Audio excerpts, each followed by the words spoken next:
Hello, everybody, and welcome to the Sandbox Saturday stream. I am Alex Flores, aka Kamisazi, joined here in voice, mind, body, and soul by Lucas is right. How you doing, Lucas? Alex, I am doing good. You know, it's weird. Every time we start the show, I know we've started hundreds of these now, but every time we start the show, I feel like it's that scene where he's just like, I don't know what to do with my hands. Wilfer, I don't know what to do with my hands right now.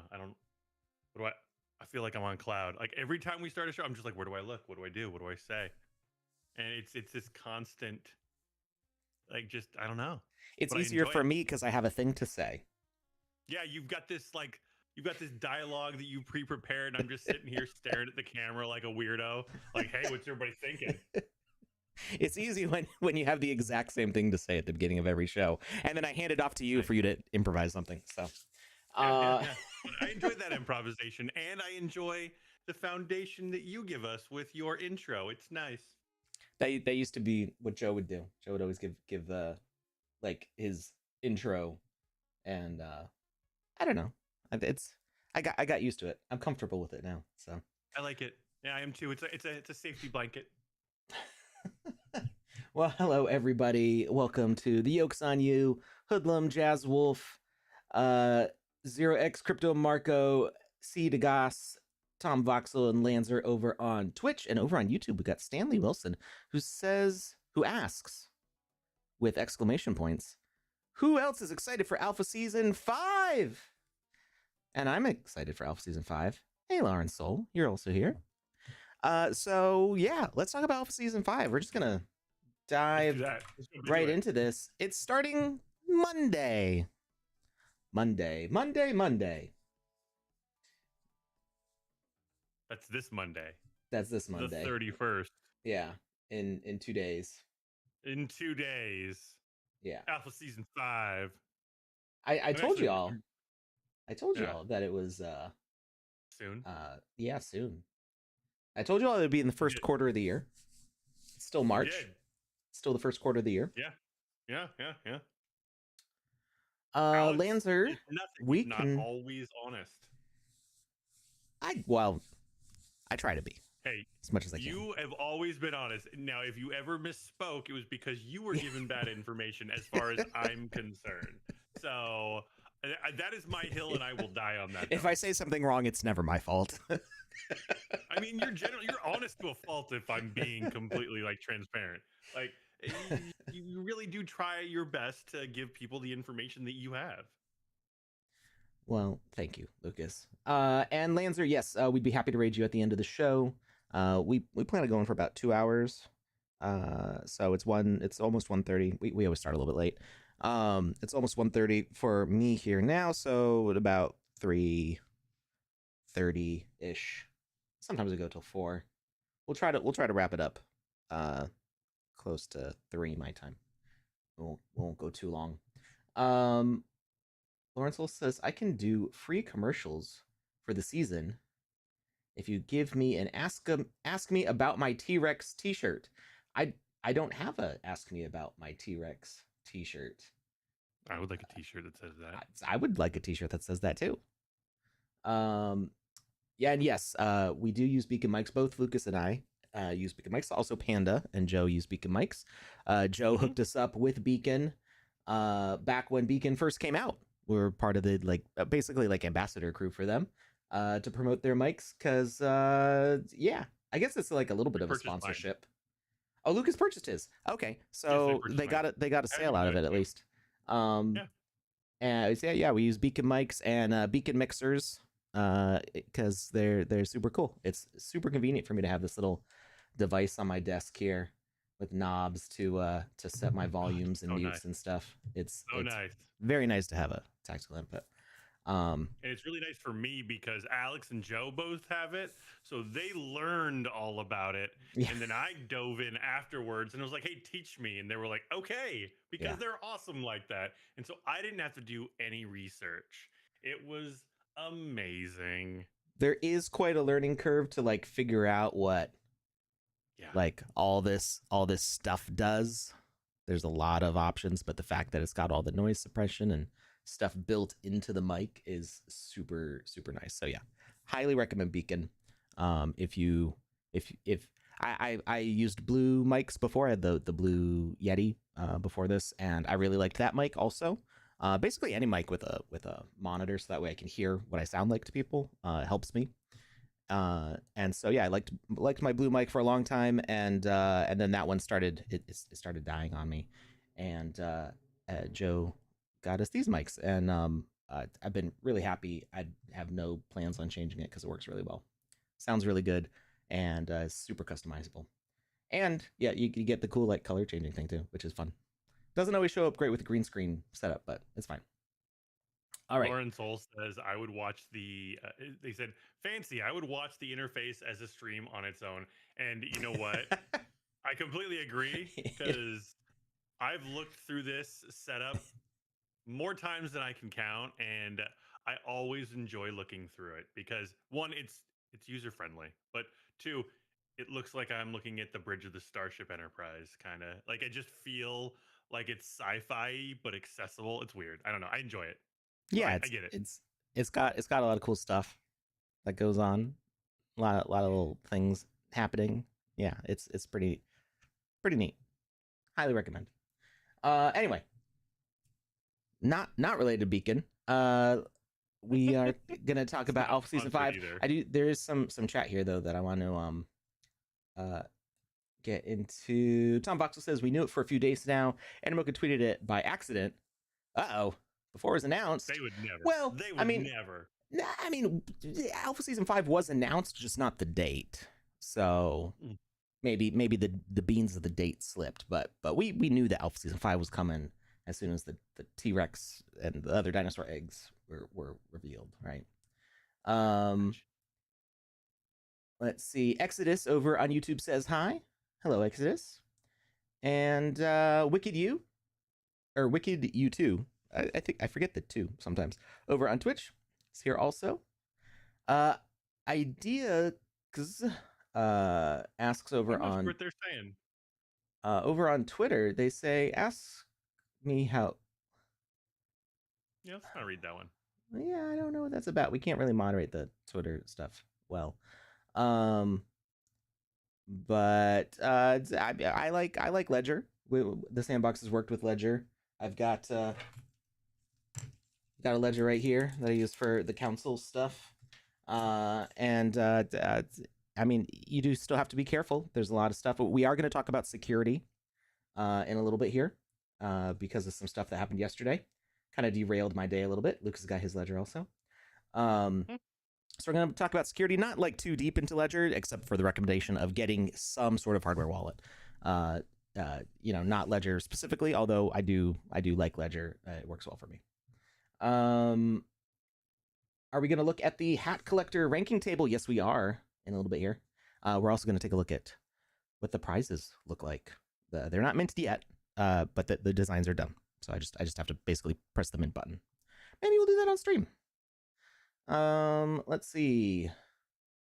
Any other quick questions here before we jump into Alpha Season 5 Medium article?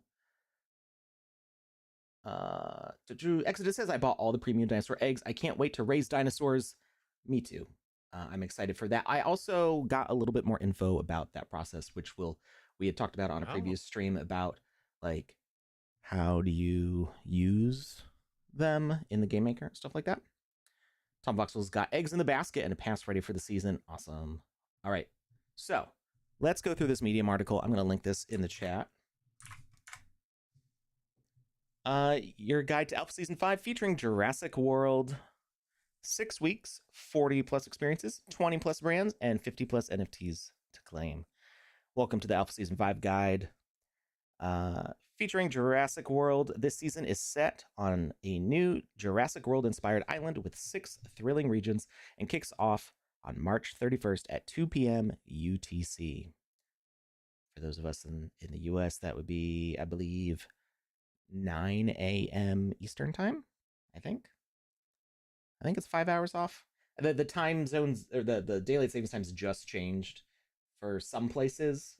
It changed a little while ago for the US, so I hate time zones. Let's just let's establish a universal metaverse time clock. I don't care what the number actually says and how it relates to daylight. I just want it to not change from day to day.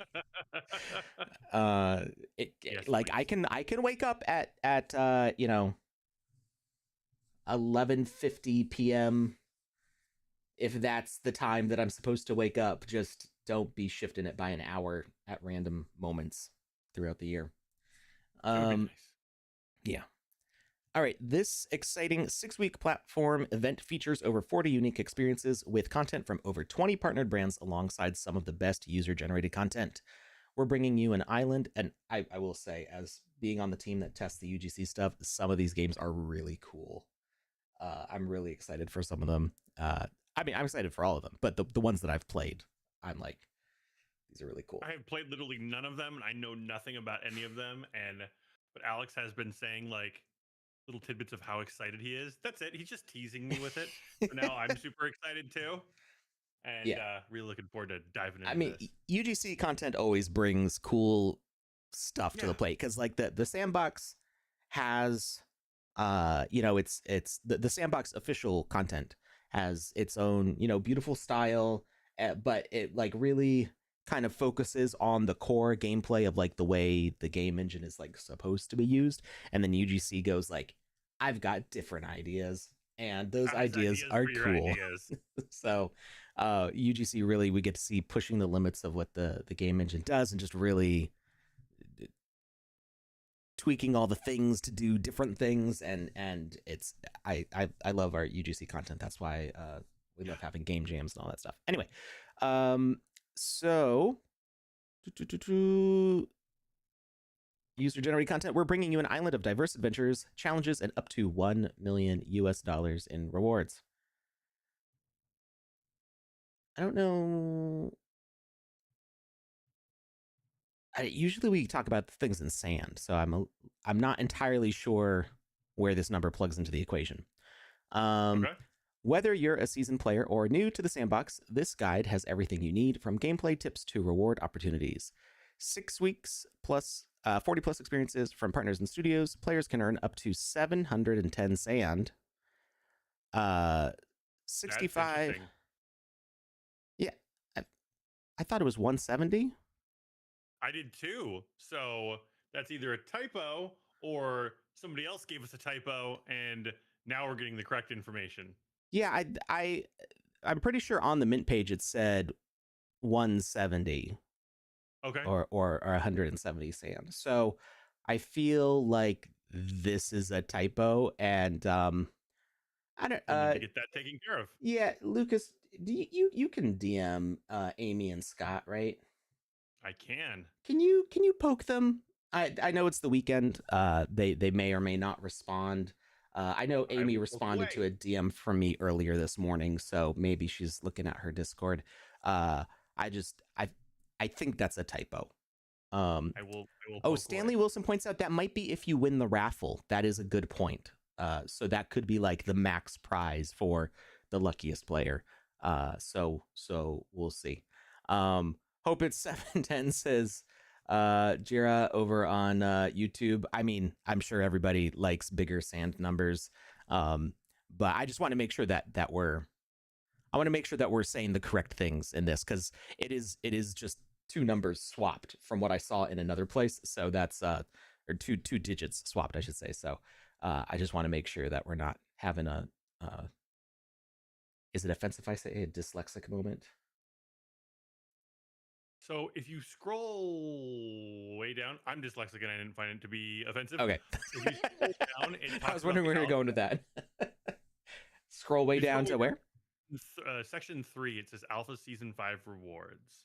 Oh, and oh then gosh, it has a long. breakdown of the 710. Oh, okay. Got the 2D. How many 2E? How many sections are there? There's a lot of sections in this one. Oh my gosh. Okay. Really comprehensive. Okay, final week raffle. Okay, then whoever said that in the chat, oh, Stanley Wilson over on YouTube, was correct with the final week raffle of 500 sand. Okay, well then that's good to know. You can leave Amy and, So thank you very Scott much for alone. pointing that out. Yes, That was I'm leaving Amy and Scott alone. that was a good observation. Good catch. Yeah, just the fact that those two digits were just exact opposites. It was like, wait a minute. The same exact page, Alex. Same. I was like, hold up now. This looks fishy. All right. 65 NFTs, including wearables, equipment, and keys, unlocking access to premium areas, special rewards for land and avatar owners. Huge table of contents. Good grief, section 3 is longer than section 2. This actually kind of gets me really excited because with this much information before things even start, Yeah. what? We've never seen this much in a Medium article before. So I It's just very think that thorough. means this is jam packed. There's a Yeah. lot that's gonna be happening. Just take a moment to appreciate this.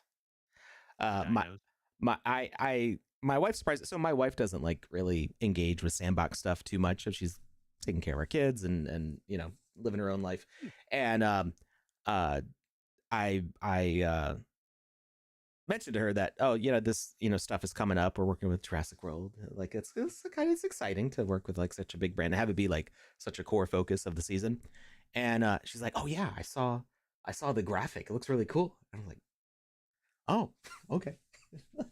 Like she's seeing it organically through other things and not through me like showing it to her, which is it's interesting. Yeah. My wife, I told her about this, and I'm not kidding around.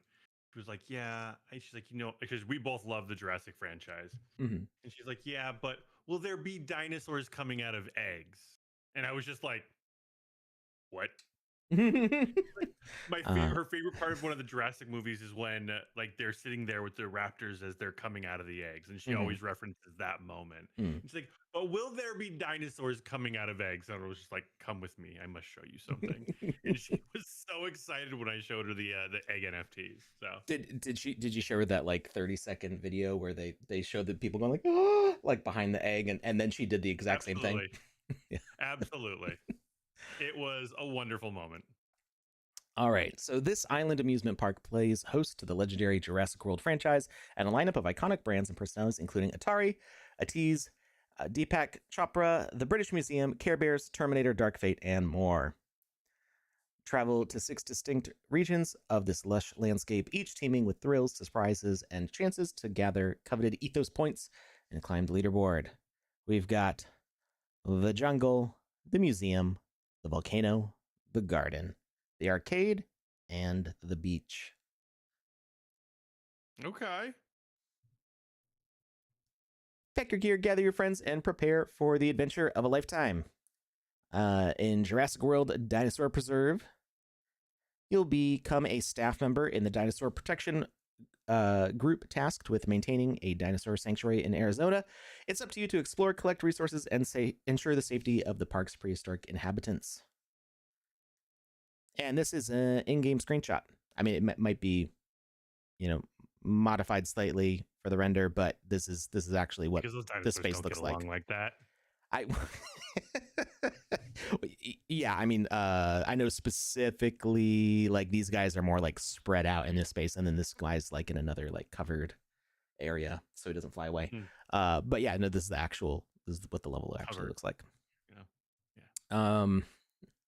With dynamic events like sandstorms and wildfires, randomized challenges, a day-night cycle, a vibrant ecosystem to manage, and new weekly quests, every visit to the Jurassic World Dinosaur Preserve is a fresh and exciting adventure shaped by the choices you make. By fulfilling your park duties, you'll earn Jurassic points, which can be used to make upgrades to the sanctuary or grow your Jurassic World dinosaur eggs. Eventually, the eggs will hatch into full-grown dinosaurs, which you can keep as a digital collectible in your wallet or place in your own experience on the Sandbox map. Each Jurassic World Premium Dinosaur in-game... earn Jurassic World Premium Dinosaur eggs in-game by reaching level 2 on the Alpha Pass or purchase here. 1 second. Sorry, I got like something in the back of my throat. Good. Good? I don't know what good had to do with that. Anyway, So this experience is particularly exciting because this is the first time that we've seen in-game progression be saved from session to session. Now, Mm-hmm. save games are still not a feature. And actually, we'll probably talk about this in a little bit too. We'll talk about the roadmap for the year. Um, gosh, I don't think we're going to have any time to play games today because it's just there's so much news to talk about. Um, so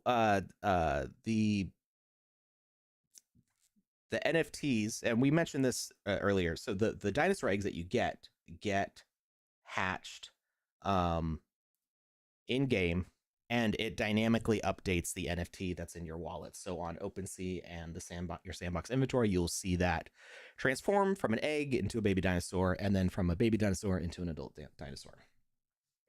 It is dynamic on that specific token, and it's preserved when transferring from account to account. So while the mint page for eggs is limited to one per wallet, um, you are allowed to hold more than one, so you can buy them on secondary.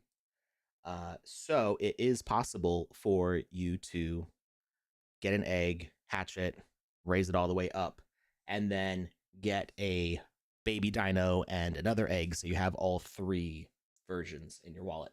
Now, I will say the part that I'm not sure about is if you hold all three in your wallet at the same time, I don't know if it's going to level them all up to adult.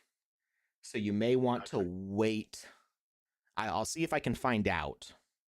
And actually, we could probably do an experiment with this pretty easily. But you may want to wait to consolidate your dinosaur collection to one wallet until after the season ends and this particular experience closes, or at least you're done with it and not playing it anymore. So you can have three copies of the asset and have it at all three stages, and then use all three in a game. You could build your own version of the dinosaur preserve where you can upgrade your dinosaurs. And there's no restrictions on that. So I double checked Okay. that all with staff. The part that I'm not sure about is if you're holding them all at the same time, they may all versions of it may level up It at the kind of same makes time sense. You while just got to playing. time it out. Yeah. So you may want to like hatch your eggs, put them in another wallet, and let them chill out there for a little bit. Put those eggs on deep freeze. Let them incubate. Yeah. Um, and there's no burning involved. These are all just upgrading items. So it's cool. And what's extra cool is that when you come back to this space, whatever state you had these meat eaters in is the state that they're going to be in when you resume the game, when you come back into the game. So while your play level and like what you've done in the game resets because we still don't have saves, uh at least the meat eater dinosaurs will retain their the state that you upgraded them to. So if you hatched Wait, your why are you T-Rex, specifically saying meat eater? because that's what the eggs are. You can raise herbivores and carnivores in the game. the Gotcha. the Okay. the NFT eggs are just the carnivores. Gotcha. Okay, Yeah, that makes sense then. these. I was like, he keeps saying meat eater. I need to ask him why. Yeah, because the herbivores are the free ones that are included in the gameplay. Gotcha. Can you feed it guests to level up faster? Uh, not exactly. Hopefully. You may have some confrontations, but I don't think you can feed them people. So the yeah. What So if they're if using you the if bathroom along the route? if you hatch your T-Rex and you leave the experience and you come back, your T-Rex will still be hatched when you come back. That's what I'm getting at. Okay. So this is the first time that we've seen this sort of interaction in the sandbox where while it's not saving the state of the game overall, at least like this part of the game is saved and on chain even. So it's pretty exciting. Um, moving on to Alpha Season 5 Hub. You see, it looks a little bit like the Alpha Season 4 Hub, but like it got overgrown almost. Alpha Season 5 Hub opens on the Oh, I first see what you're day. saying. Yeah. Yeah, it's got the like Atari down here with the section above. It's got the rooms. Yeah, it's got the rooms and the portals. It's pretty cool. Let's see. Opens on the first day of the season. It remains open throughout, offering a social space for players to gather, have fun, and claim their sand rewards via the partner passes and landowner hub passes. Starting your journey in the Alpha Season 5 Hub allows you to quickly earn EP by completing various quests, interact with characters in the Alpha Season 5 Hub as they can provide tips and tricks to guide your season journey. You can teleport to various Alpha Season 5 experiences as they begin to open during the season. Introducing abilities! This is even more exciting than dinosaurs. I mean, yeah, I'm torn. Flight. That's pretty big. It is pretty big, But and T-Rex I is forgot also to huge, literally. I forgot to open the Twitch chat, so I did not see that we had an ad break coming. I'm sorry if you missed anything, chat. If you have any questions, of course, ask them, and we will try our best to answer. So, flight, double jump, and air dance. You can see air dance. Air dance is probably like the hardest to describe, but basically you can like clear gaps without jumping. So you can see from this little video, you do a little bounce, bounce, bounce, but you're not actually pressing jump. That's just what you do. So it does have like a length limit, but it like allows you to airwalk off of ledges, like, you know, Wile E. Coyote almost. Double jump's pretty straightforward, and flight is so cool. Abilities will be activated using equipment that players can put on in certain experiences. Abilities allow players to travel more quickly and efficiently through experiences and obstacle courses. Players will learn more about abilities and how to use them in the Alpha Season 5 Hub. Check back tomorrow for a more in-depth article about abilities. They say NFTs, but they're actually, it's just equipment that's in the space. So currently, I don't think any are like on the marketplace, but they will be provided in the games that support them. Nice. Alpha Season 5 progression, Battle Pass. This is the same pretty much as last time. The Battle Pass consists of 30 levels, each unlocking an exclusive reward. Those who purchase the Alpha Pass will unlock the premium sand rewards inside the Battle Pass. These rewards include additional sand and bonus NFTs.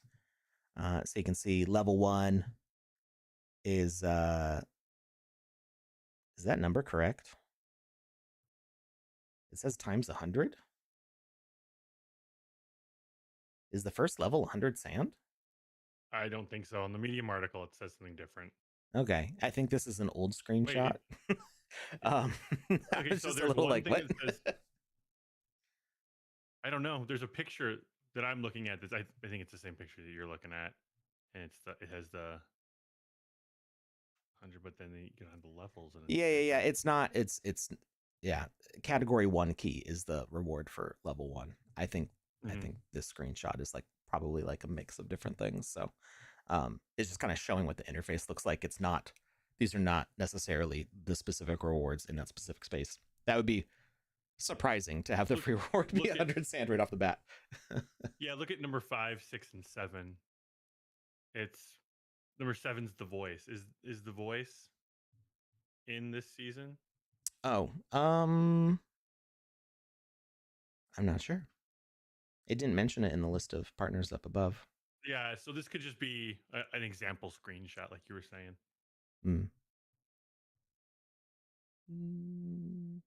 Yeah, I mean, it might be in there, but it's I would go with what it says down here for these rewards. Yeah. And also, actually, we can check these. Yeah, it doesn't look like The Voice is one of the ones mentioned in here with the partner passes. All right. Alpha passes are listed for sale on the Sandbox Marketplace on Wednesdays at 6 a.m. UTC. Players may only purchase the Alpha Pass once. Please note, we do not recommend purchasing the Alpha Pass on the secondary market as it may already be stamped as used. Used Alpha Passes are not eligible for rewards, and the Sandbox is not responsible for any secondary market sales. That was an important note in Alpha Season 4. So that is something important because the stamping on the Sandbox website, it shows like immediately that it's been used, whereas on OpenSea they have to pull the metadata from the chain, so it may not be up to date. So could it work? Maybe. Is there a chance that it's not going to work? Absolutely. So I would definitely purchase it through the main site instead of secondary for the Alpha Pass specifically. Complete tasks, earn points, level up, and earn rewards. I mean, you all know what happens with the EP. We've done this a few times before. Mm-hmm. It levels you up on the leaderboard, unlocking rewards such as new NFTs in Sand. Players can earn EP by completing quests, which grant varying amounts of EP depending on their type: normal, time trial, premium, hardcore, or adventure. You'll need to accumulate specific amounts of EP to reach each level. Level 1 requires 40 total EP, level 2 requires 70 total EP, and so on up to level 30, which requires 4,000 EP.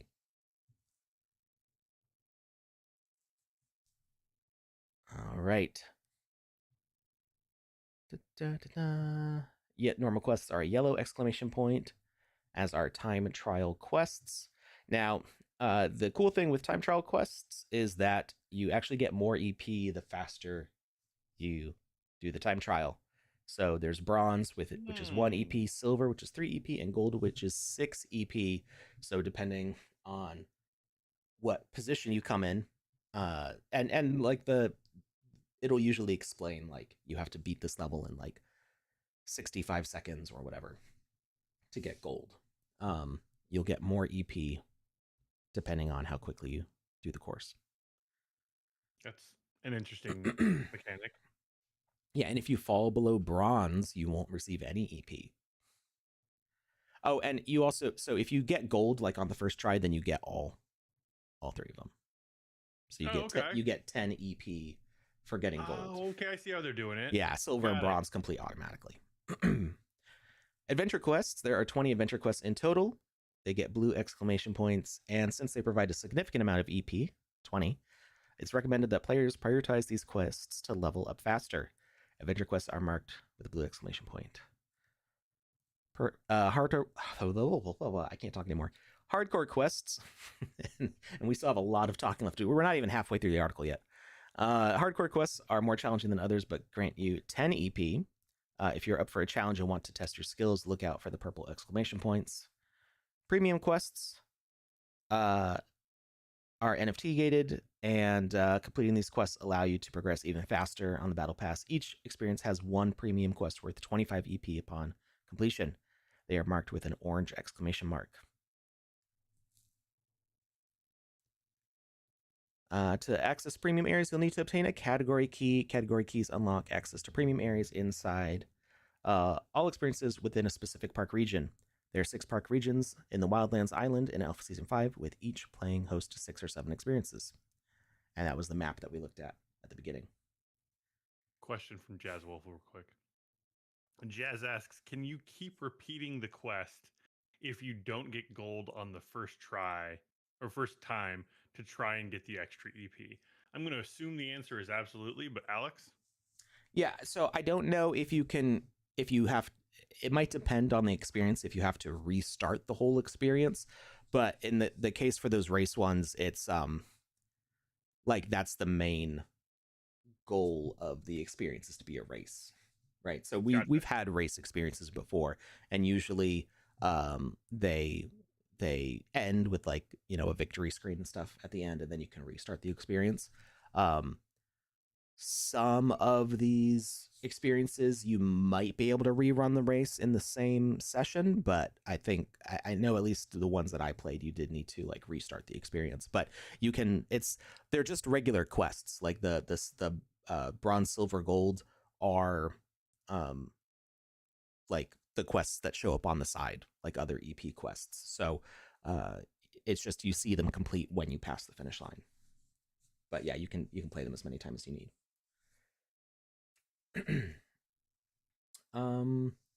So the Kardik asks about the size of the Alpha Season hub, saying that they're more fun when they're 2x2. Personally, I agree. I like the big 2x2 hubs. because there's just so much to explore in them. I will say that because the Alpha Season 5 hub has stuff like the jetpack, there's a lot more like vertical exploring that you can do than in the previous hub. Okay. So you can go up and down more.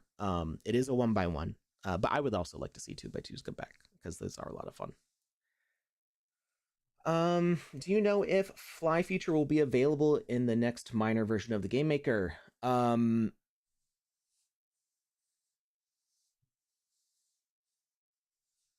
I don't know if it'll need a minor version. Technically, I think it can just be turned on without an update. Because our level designers are using the same version of the Game Maker you're using. Say more right now. They're using that was all the things. Okay. That was all the details. It's already in there. Yeah, it's been in there. It's been in there since before 0.11 came out. You saw it in LA. So those of us those of us that was go on. Those who were able to go to the LA event actually got to have a sneak peek of the abilities that we're going to see in Elf Season 5. So, a couple dozen people have already tried out the fly, double jump, and airwalk at the event. So yeah, that was just the regular 0.11 release. It's just that it's like a live update feature almost. It's just like a switch that we have to turn on to like let people use these things. So gotcha. So it has to be turned on, but it's already available. Yeah. As far as like building them in your own experiences, I'll say soon TM. Okay. Last time you said that it was like 2 weeks later, and we had Alpha Season 5, and now we're sitting here talking about this Medium article. So yeah, very Thune. Very Lauren Thune. Soul says Thune, very Thune. I don't know why that made me laugh so hard. And I'm thinking of the Mike Tyson meme where he's like holding like two doves and he's like, now kiss. Kiss. I'm glad we both instantly started thinking of Mike Tyson. Thank you. Now I don't feel like such a monster. All right. So category keys can be obtained via the Sandbox Marketplace for 10 sand.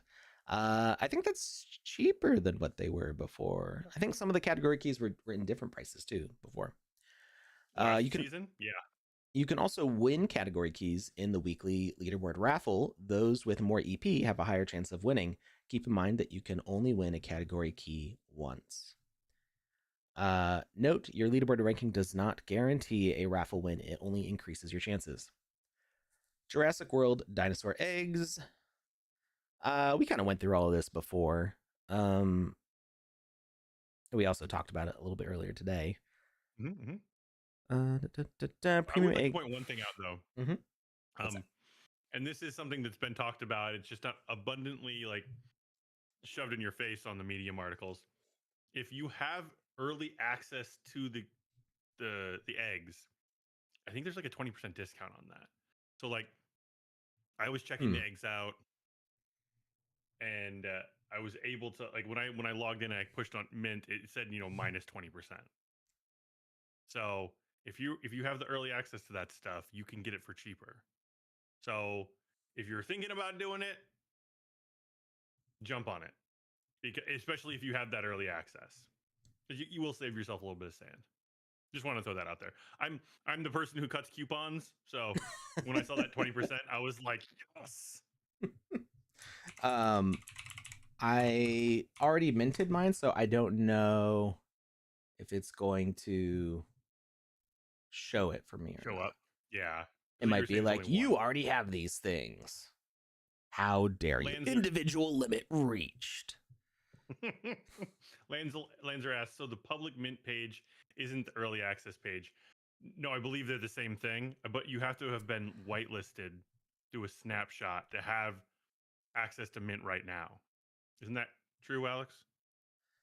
I believe so, yeah. And yes, Danimal Cilantro. I love that name so much. Great name. Yeah, great name. Said they paid 208 sand, I'm guessing for the legendary, which is normally 260. So that sounds about right. You said 20%. I said 20%, yes. So minus 26 minus 54. Yeah, that sounds about right. Those numbers match up. It maths across the board. Not exactly. I think my math might have been slightly wrong, but it's close. That might have included 52 gas. is 20% of 260. 260 minus Oh 52 yeah. is I said 54, not 52. That's Oh, I'm not necessarily bad at math. I just can't do it in my head very well. we've had calculators with us our entire. My parents, my dad was like, "You should learn to do this because you're not gonna have a calculator in your pocket all the time." And as soon as I was in school, cell phones were everywhere with calculators and flashlights on. I have it on my watch. Like, yes. Oh my god, no, I love those watch calculators. Those are so cool. It's oh, I mean, I have a smartwatch, so I can like pull up a calculator app. But it's no, it's not even because of that. It's like I wasn't good at it before I had calculator access either. It's just my brain doesn't have enough like number buffers to like hold on to numbers. So like when I say one number, I forget the other number instantly. So trying to like do multiple digit calculations in my head, it's like, well, you can only remember one digit at a time. So good luck with 4 that. for me. I have a buffer of 4. Once I hit that 5th set of numbers, I can remember 4 sets of numbers. Once I hit that 5th set of numbers, the one that was the beginning just falls away, and You it's start like it leaking. didn't exist. It disappears. It's like my brain has this very clear cut and delineated line of where it will and will not remember. And once you start pushing, it's like there's a table, and they get pushed off the edge. And once they get pushed off the edge, they're gone. They never existed. Web3 over on YouTube asked, will off-season passes bought on OpenSea work? So we pointed out early in the article that it is recommended to not do that. They could work, just like in off-season 4, they could work, but there's not a good way on OpenSea to guarantee that the one you're buying has not already been used. So if it's already been used, it's not going to work for you. And on OpenSea, it's hard to track that. So we recommend buying the pass through the Sandbox Marketplace, because then you're guaranteed to get the one that is not used. I had more than a couple people message me last season. What do? I purchased my Alpha Pass on OpenSea, and now I can see that it's already used. It was super cheap, so I thought I was getting a good deal, but now I don't have enough to actually buy one. And it was really sad because I was just like, there's really nothing you can do about this, because it's like buying somebody's used ticket stub. It's like it's like somebody's like was it hawking tickets outside of a venue, but they already like used the ticket, so the stub is ripped off and they're just trying to hand you the used stub, and it's like that's not going to get you into the show. So yeah, just buy it through the ticket office. If you buy it through the Sandbox Marketplace, you'll be able to very clearly see whether it's been used or not, because it has this huge stamp across it that tells you if it's valid or invalid. So if somebody's trying to sell something for a quarter the normal price of anybody else, just make sure you're taking a look at that stamp to see if it's there or not. Brett over on YouTube asks if or when category keys will be available. I imagine they'll be available on Monday when the season starts. It doesn't say specifically here a date when they will be available, but typically they release as soon as the season opens up and you have access to the battle pass.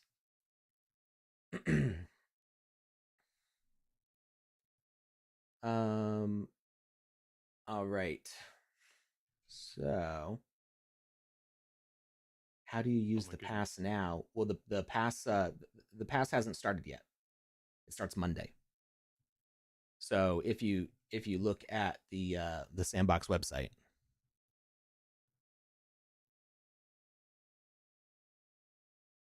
there's no up above map. You'll see the battle pass icon, but it's not going to be there till Monday. It's going to look like that. Be this. You'll probably see a 0 at the start, or maybe a 1. I'm not sure if it says 1 or 0 at the start, but it'll be there. What? I can't wait for you to get to section 3E of the medium kernel. You're gonna have to wait. We're on section 2D right now.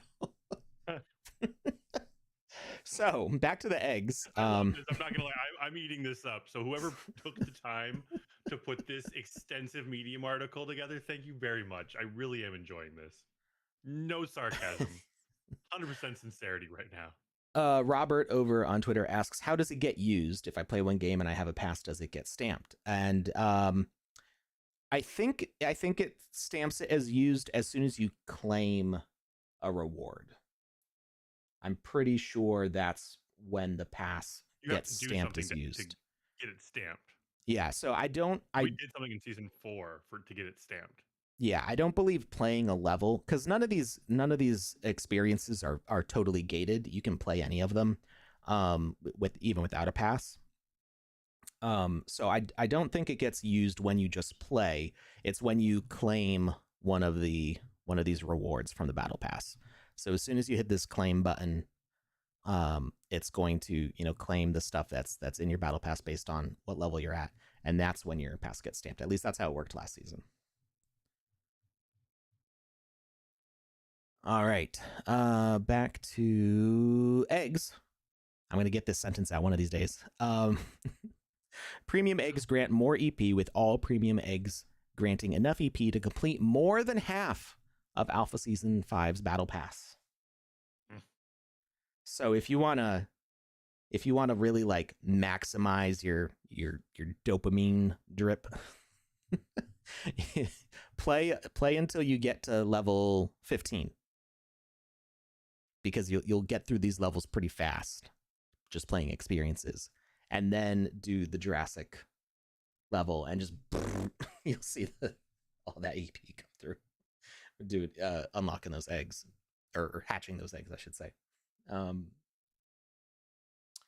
Why isn't the Hellboy mint working? I've been trying, and it says for days, and it says minting now.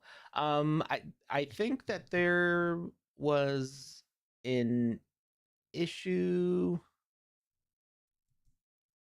with minting recently, something with like with wallet transactions. That's a good question for our Discord support team. I don't have any information on how the mint's going right now. They may know something that I'm not aware of with that. Lanzer says, wait, I didn't understand that part. So if the eggs, if raising your eggs gets you more than half the EP, because look, you get 100, 225, 345, 890, 2,650 EP for these dinosaurs. You only get that when you raise your dinosaur. So I'm saying, like, if you want to, if you're like driving like a manual car and you're like shifting gears, you're gonna have, or even like riding a bike. You're going to have an easy time pedaling through those first few levels. Manual bike, go on. Yeah, you're going to have an easy time for those first few levels. You'll get to level 15 pretty quickly just by playing the other experiences. And then you can play the Jurassic Dinosaur Preserve experience, and in one shot just do the second half of your battle pass. And it'll just be like level 30, bam, done.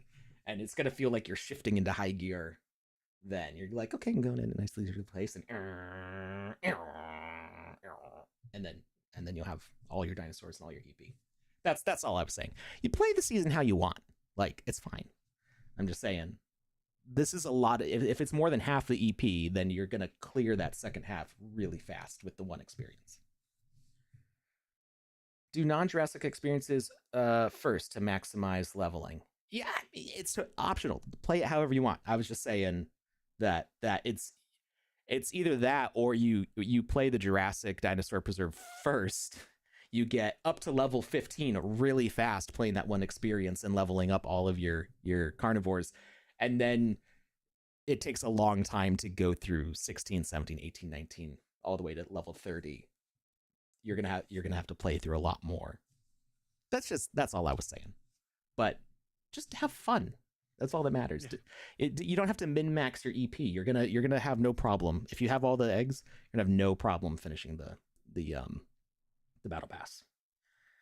All right, chat is popping today. I'm having a hard time keeping up as we go through these articles. Hussein over on YouTube says that they built on Sandbox. Awesome. Let's see. Zumsy asks, will there be a raffle with EP again at the end of this season? Do you mean a raffle of EP? Or you mean a raffle at the end of the battle pass for sand based on the EP that you got? If the second one, yeah. So yes, I think they mean like if you have a certain amount of EP, will you be earning raffle tickets for some kind of a raffle at the end of the season? Yes. Yeah, that would where did we see that? Yeah, the 500 sand. Yeah. I think, was it higher up or lower down? I don't remember. It was all the way like section 3, right? Yeah, section 3. We're almost there. Yes, yeah, I'm not gonna get there. Just give us 1 second. We're almost there. Do the T's avatars count towards EP as well? I believe so. I think that might come up later in the article. I believe the T's avatar specifically said on the mint page that you do get ethos points. You not only get ethos points, but you get a boost to ethos points earnings, I believe. But double check the T's mint page for all the details on that. Lanzer says, I must have been max. Yes. Well, yeah. I mean, get good. Why every day is there an update? Because we're in alpha, so we get lots of updates. I don't think it's been every day, but it's about been every week. There's been an update. We're now in version 0.11.6, and there's been pretty consistently an update every single week in 0.11, which for me is really encouraging. Those updates are good because those are bug patches. Those are improving mechanics, so they play better. We've seen the way avatars move around like steadily get just a little bit better as they tweak movements based on player feedback. So I've been really happy with how frequently we've been getting updates in 0.11. It's really good to see, especially having been here so long. Historically, sometimes it would be many months before we would see an update. And it's good to get those little incremental improvements and see that there's real progress being made on it. That's quality of life improvements. Every single time one has come out, things have gotten just a little better. Oh, hey, we got a raid from Dragon Dave. Thank you, Dragon Dave. Thanks, friend. Let's see. All right, back to the article. Please note, you can purchase only one Jurassic World dinosaur egg per species. You cannot earn EP if you purchase an adult Jurassic World dinosaur egg on the secondary market. Important. So the EP is earned by you leveling up your dinosaur. Okay, that's really good to know. And I believe that's specifically tied into the game mechanic, because EP typically is released in game by quest completion. So in the Jurassic World level, you're going to have a quest to get that egg, hatch the egg, and then grow the baby dinosaur to an adult dinosaur.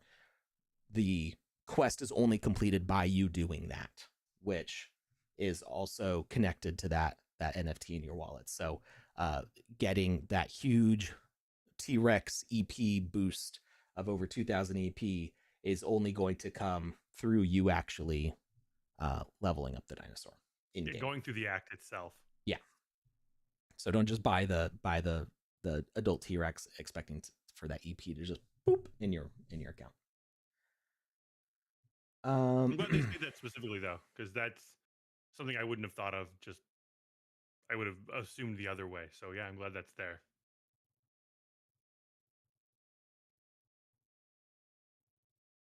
Oh, What you looking at? Blue Tulip pointed out something that I realized my math was off when I said play to level 15 and then play Jurassic World. That's not going to get you to level 30 because half of the EP is not half of the levels because it takes less Okay. EP to get the lower levels. So you're still going to have to what's the I see what EP you're saying. needed I for see what you're level saying. Yeah, yeah. so you're going to want to play to like level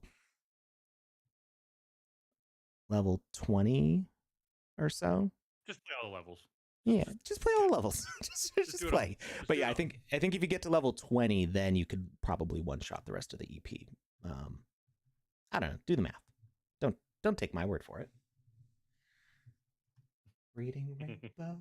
I was just thinking of LeVar Burton when you said that. I was just like, oh man, there's That some was his good tag. Like, memories. don't take my word for it. Yeah. I love reading Rainbow. Love LeVar Burton. I love the fact that a Star Trek character. Like, I don't know. I think reading Rainbow came first, and then it was Star Trek. But like, I I saw Star Trek first, and then I found out about reading Rainbow after. I I was just like, oh, this watched them is cool. both at the same time, and I don't really know which one started first. Um, Which came first, chicken or the egg, Alex? Chicken or the egg? I mean, with dinosaurs, eggs obviously came first. So, Armadillia says, guys, let's cut to the chase. When am I going to get to double jump over a T Rex's outstretched jaw? Um, well, Thank you for asking. I don't know if there's going to be any Jurassic World experiences that have the equipment needed Hold up. to do the double jump. It But looks like there's a T-Rex in the Alpha Hub, though. okay, yeah, I do believe there is.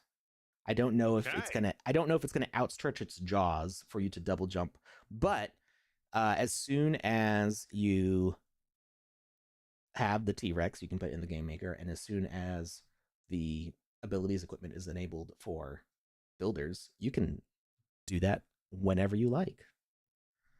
Um, Percy asks, so by playing, say, the T Rex to grow, it does that grow the other dinosaurs as well, or will we have to play grow all dinosaurs separately? So it's all one game, and it's like a rancher game. So Okay. you can focus on one dinosaur if you want, or you can focus on all of them. Like Like if you have a favorite.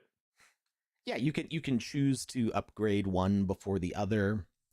It'll make sense when you're playing it. There's a Okay. tutorial at the start of the game that shows you the process, and I think by the end of the tutorial you'll be like, oh, okay, like you can just Picking up raise what you're them. throwing down Jurassic World. Yeah. Also, Um. you have a comment from Hussein over on YouTube that I would like to address really quick because I know this is Okay. something Sure. you enjoy talking about. Hussein says, I can't share my projects because I don't have a land. Alex, if somebody didn't have a land, how would they be able to share their projects? So there's a feature called the gallery in the game maker. So when you open up the game maker up at the top, you might see, oh gosh, I don't remember what it says. It's like create, or I mean, we can just fire it up. So the game maker gallery, you can absolutely share your games, and you can 100%. tell people. You can say, you know, if you've got like a Twitter or Facebook or just friends that you're talking to, you say, hey, open up the game maker gallery and search for the name of my game, and they'll be able to find it that way. Um, So, long story short, you absolutely can share your projects without owning a ah, land. It's not necessary. It's nice because then it's on the map and people can organically find it, but that doesn't mean that your work is just invisible. You can still have it out there. yeah. So I was remembering a very old version of the interface that had this at the top. It's actually on the top left corner. So let's How dare. build is where you can start making your own stuff. You click start playing, and you can see that there's 166 pages. Pages, not experiences, pages of I feel like that experiences. number's smaller than it used to be, Yeah, I but do too. maybe because it's game version based. I'm not sure. Um, yeah, there's a whole bunch of games on the gallery here. This is where people like build out their demos. This is where we do Okay. the game jams. So if you want to participate in a game jam, this is where you publish your stuff so the judges can play it. And everybody in the top 10 of the game jams gets a land to publish on, as well as oftentimes getting, if it's with a partner, oftentimes your game can be published on the partner land as well. So a lot of these winners will see their game from the game jam published to a partner land, and then they have a land that they won also that they can publish whatever else on they want. So there are a lot of options. I shared it, but it did not show up. You want to make sure that you're in the right version. So we're in 0.11.6 right now. There's a featured and an all. So featured, you see that there's only 2 pages here. It defaults to featured to show like stuff that our team is like, oh, this is really cool. Let's make sure everybody can see this. But if you click all, that's where everything is. And then you can filter based on game version, and you can search for names. So if you try searching, well, let's see something in all here. So Titan fight here. So if I type in Titan, no projects match this search because I'm on featured right now. You have to go to all. And now you can see Titan fight, Attack on Titans. Boom. Yeah. This is something I really wanted to talk about because this is how people, like Alex said, publish for the game jams. Mm-hmm. If you're putting stuff out there, then think about joining the game jams. They're a lot of fun. They have, I think for my personality type, game jams work really well because it gives you that pressure. It's like, all right, here's your start date. Here's your end date. Go get them, champ. And that type of a time zone pressure like really locks me in at my best and allows me to like produce quality items. So if you're anything like that at all, then check out the game jams. They could be something that could really benefit you. Like Alex said, you could win a land throughout it or from working through it for it. Or, you know what I'm trying to say. Mm-hmm. Me, I'm no word good. Romario Raven asks if each dinosaur egg evolves in a different way for different egg rarity. You use the same process to incubate your eggs and level up the dinosaurs, but I don't want to reveal too much of the process because that's going to be the fun of playing the game for you. So you know, we'll play this game on stream. I know does this one release on Monday? I don't actually know. I imagine this game releases at the start of the season. I know Panda wants to do a Monday stream to open up the season. So I may or may not be streaming with Panda for that. So we will see. We may play this on stream. But you'll get the chance to play it. And even if you don't have the premium eggs, there are the free eggs that are included in the game for the herbivores. So you will still get the experience of raising those dinosaurs as well. So if you have fun, if you haven't bought the eggs and you have fun raising the herbivores, go and buy the carnivores.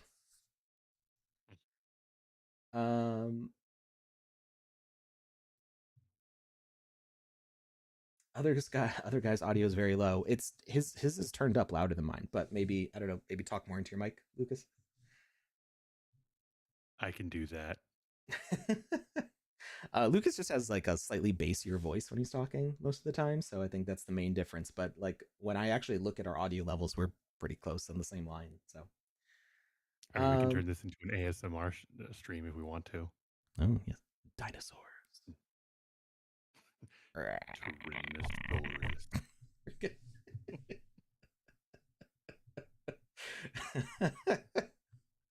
right.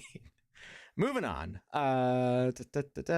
Jurassic World Innovation Center Premium Digital Collectible. This thing looks cool. It looks so cool. Can you walk in it? I think this is like a whole open space. I think you can. Like, this is where the T-Rex skeleton was in the Jurassic movies, right? Like, this is like I think that's the idea. Yeah, I don't know if it's specific to the movies, but I think that's the impression that it's giving is like this is the main entrance. Yeah, this is where you get your ticket and stuff. Okay. Yes. So, Jurassic World Master Dinosaur owners who grow all 5 Jurassic World dinosaur eggs into full adults earn an exclusive Innovation Center Premium Digital Collectible to display their collection. Modeled after the Feel Innovation vibe. Center from the Jurassic World franchise, this premium NFT allows you to showcase your Jurassic World collection. Allows you to showcase. Okay, so it is big enough to walk in Yeah. and place your dinosaurs. That means this thing is huge. It's big enough to fit a T-Rex in it. I was gonna say that. Yes, the roof comes up. There's gonna be room for a T-Rex. And that's where you're going to do your double jump over the T-Rex jaws. Yep, it's all coming. It's all coming full circle, coming to fruition. Passive bonus. Avatar owners passively earn bonus EP each week based on the rarest avatar in their wallet. So if you have a legendary, you'll get 160 EP each week. If that is your highest level one. You don't get all of this EP if you have legendary. You just get the highest one. We get asked that every alpha season, so I'm glad they're just putting a big old stamp right in the center and answering it. Yeah, if you have all of these different avatar levels, you're just going to get the highest one. Armadillo, you stop it right now. What are you doing? Go sit in the corner. You're in timeout. All right. So I did, and then it explains it, which we just did. The weekly bonus EP for Avatar ownership will be distributed every Tuesday at 2 p.m. UTC. Don't own an Avatar? You can purchase one here. I'm going to share this link in the chat again, just so you all can take a look at your leisure. New collection. During the season, we will be releasing new Avatar collections that will grant a one-time 150 EP per collection. So I don't think you can just mint 20 Atiz avatars to get 20 times that. Yeah, it's per collection. Atiz owners will earn a weekly EP boost based on their avatar's rarity, up to 160 EP per week. I don't think that's in addition to this. Maybe. Stay tuned for more drops to enjoy this unique perk.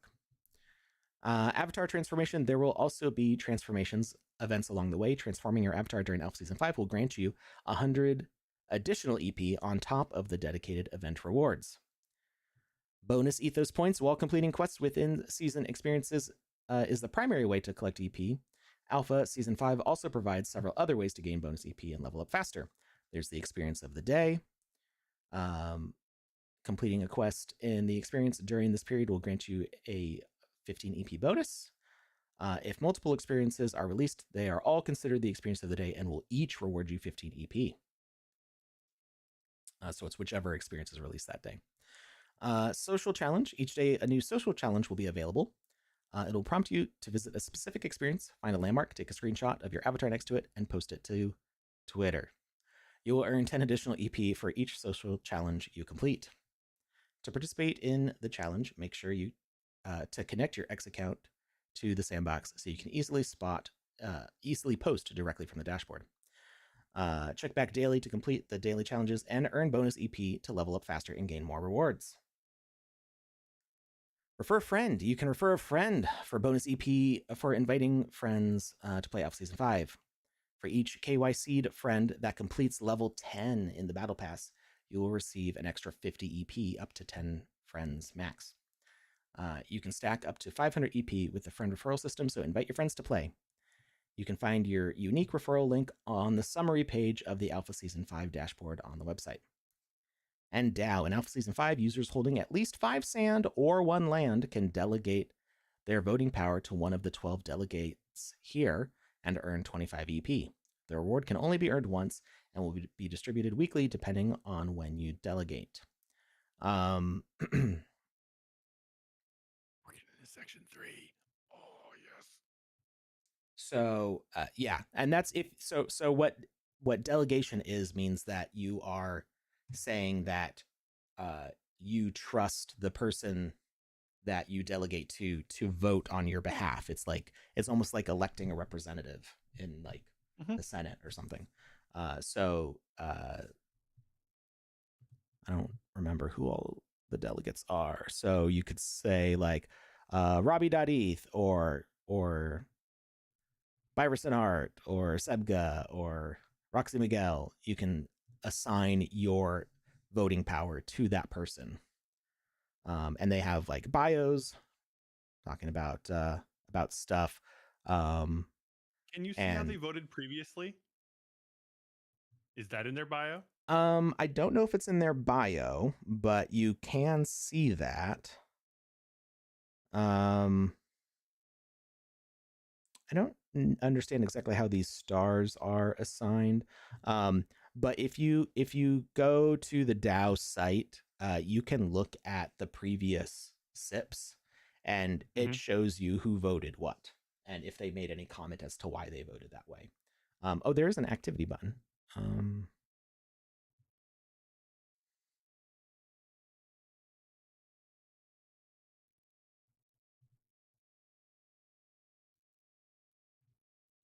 So you can. So you click the activity button. There you go. And so then you can see how they voted previously, and you can match that up with the meshes with how you would have voted. And if you're in alignment with someone, then maybe think about giving them your voting power. That's cool. Mm-hmm. And that's something you can revoke too if you decide that you're not satisfied with the way they're voting, or if you just have other things that you want to do. Yeah, you can be like, I'm going to take my VP back. So yeah, you can see how they voted, not just in the Sandbox DAO, but also in other places. Pretty cool. All right. Alpha Season 5 rewards. We are now 1/3 of the way through the article. No, 2/3. Yes, 2/3. Sorry. Player rewards, what you can earn: 10 sand for all players, 100 sand for Alpha Pass holders, 100 sand for landowners, and the final week raffle is 500 sand. Alpha Pass owner rewards can earn up to 110 sand by reaching level 30. And that includes 60 sand from the 6 partner passes earned on the Battle Pass Alpha Pass track. Alpha Pass holders can also get a free common Jurassic World dinosaur egg for completing level 2 of their Battle Pass. Oh, yeah. Avatar owner rewards. In April, Avatar owners will receive the Ultimate Ranger Ensemble designed for those ready to explore Alpha Season 5. And April's in just a couple days. Meant to be paired with the Jurassic World Raptor and Triceratop helmets given away before and during the season. This set includes... when did we get the Triceratops helmets? The Raptor... That's one of the things I wanted you to see. The Raptor helmet was the pre-registration reward. Mm-hmm. Where did this Triceratops helmet come from? Is this one of the... I don't know, but I want to headbutt somebody with that so bad. I'm just looking... there's a Dilophosaurus mask, Jurassic World night vision goggles. They have night vision goggles. Yeah.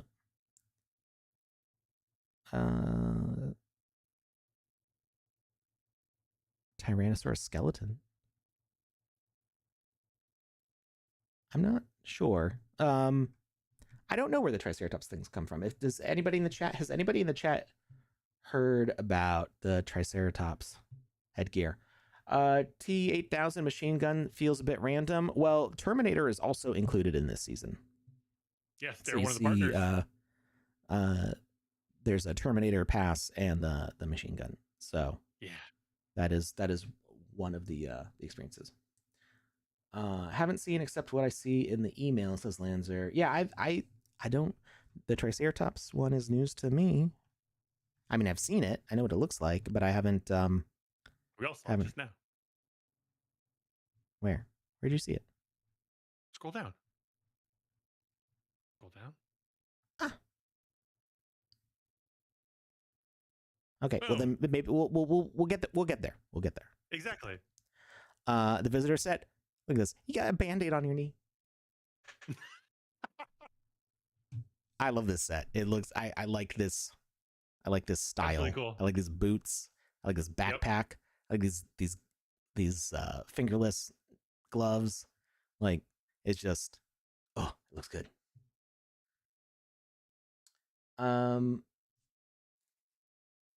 I heard that we get a T-Rex head right when the season starts. I think it's a raptor head. It is.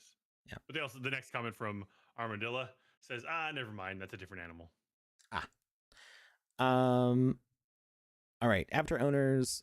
We're sending this gift to all Avatar owners in our ecosystem, including Avatar owners of official collections in the Sandbox and Avatar owners from bridged collections. That includes like Bored Ape Yacht Club, Cool Cats. There's a Cool Cats one, right? I feel like Cool Cats was bridged. Maybe. Wait, are you asking if Cool Cats was bridged over? Yeah, I think believe it was. so. Yeah. I'm like picturing it in my head, but I'm good at picturing things in my head, so it's easy for me to like make things up very quickly in my head. Who else? Clone X. There's a bunch. Gods of Rock. There's so many. So this is going out to a lot of people. But it's cool. It's a cool set. Landowner community goal. So we're bringing that back again. That one cleared like the first day in Alpha Season 4. I wonder if they raised the goal on it this time. Because the total EP, it was like we crushed it in like a day or two to unlock all the landowner rewards. So owning a land in the sandbox allows you to create, customize, and monetize your virtual experiences. As a landowner, you gain access to exclusive opportunities, including potential revenue from in-game activity, collaborations with brands, and participation in the platform's evolving ecosystem. Additionally, land ownership enhances your influence within the ecosystem, allowing you to shape the future of the sandbox by participating in the DAO while benefiting from the growing demand for digital real estate. In Alpha Season 5, landowners earn bonus rewards based on the ethos points gained by the community. There are 4 community milestones ranging from 3 million to 12 million collective EP. When each milestone is reached, landowners can claim Landowner Hub Pass NFTs, which unlock access to exclusive rooms in the Alpha Season 5 hub. Each room holds a sand chest with 25 sand, meaning landowners can earn up to an additional 100 sand throughout the season. If you haven't already, this is the perfect time to get your first land. And we got what appears to be a cave entrance of some sort. Okay. Yeah, it's a cave entrance, and then one of these. an ammonite fossil. Yeah.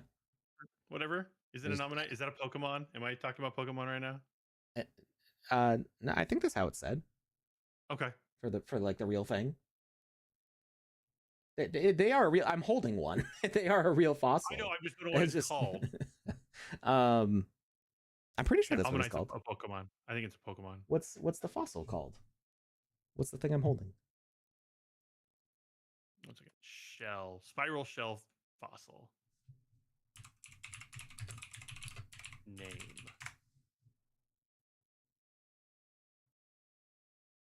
Ammonoidea? Oh, wow. An ammonite. Yeah, I'm pretty sure the Pokemon name is just Based on the real thing. it's Omanite versus Ammonite.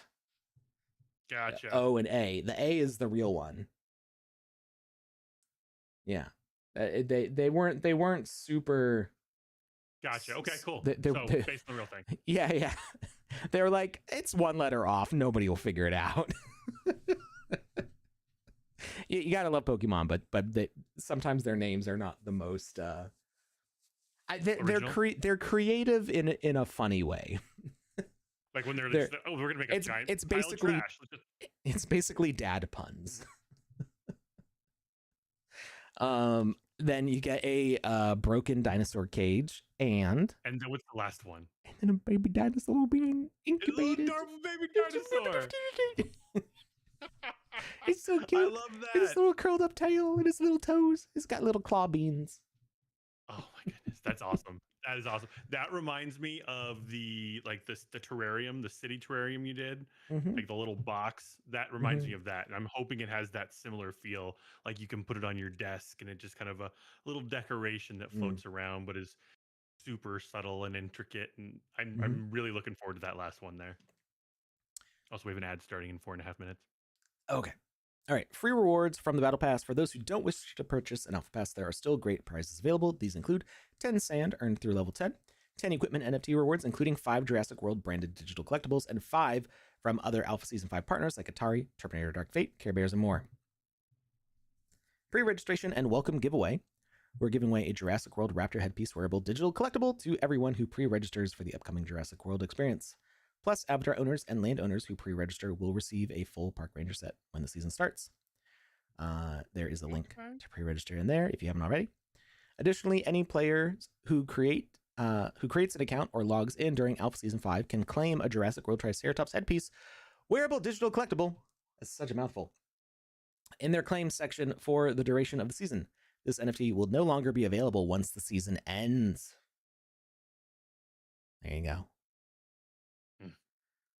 And then look at all of them. They're so beautiful. Look at these giant claws. Giant Attack on Titan claws. This is what I wanted you to see. This Giant, is what I wanted to talk giant about. Dino hands. You instantly went to the one that I wanted to talk about the most. So it's the red caught my eye. And what is this? What is this? Can I zoom in any further? I can't zoom in any further. What is this? It's like a glowing chest plate, skeleton chest. I don't know if that's like Attack on Titan or Terminator. I don't know what that is, but it's. I guess I could look through the rewards. Maybe. Also, oh wait, no. These are. I don't think these are the ones that are on the leaderboard. These are the ones that you claim through playing the experiences. I think so too. Also, you have that gray and gold like Roman centurion helmet. Second row, 1, 2, 3, 4, 5 over. With the red top. Yeah, with the red top. That's super rad. And then bottom row, next to the giant dinosaur hands, you have that like spear like thing. It's obviously a spear of some type, but it's that. There's some really cool stuff in here. And then you got black pants all the way on the left. You got some black pants. You know, some walking around pants. Oh, a Game Boy looking thing. Some Smurf slippers. A Terminator face. Yeah, there's some really cool equipment in this one. The sword here, is this like a solo leveling thing? I don't know.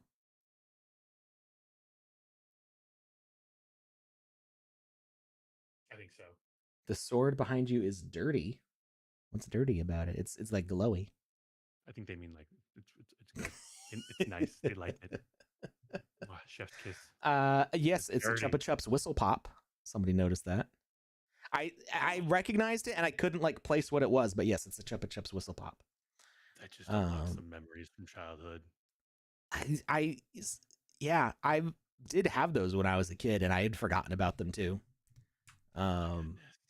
Yeah, lots of cool childhood stuff. Memories just hit my cerebellum, kind of like stunned me for a second. We got the Smurf backpack last season, so the shoes match. Yeah, we're just gonna be all Smurfed out. There's just so much Smurf.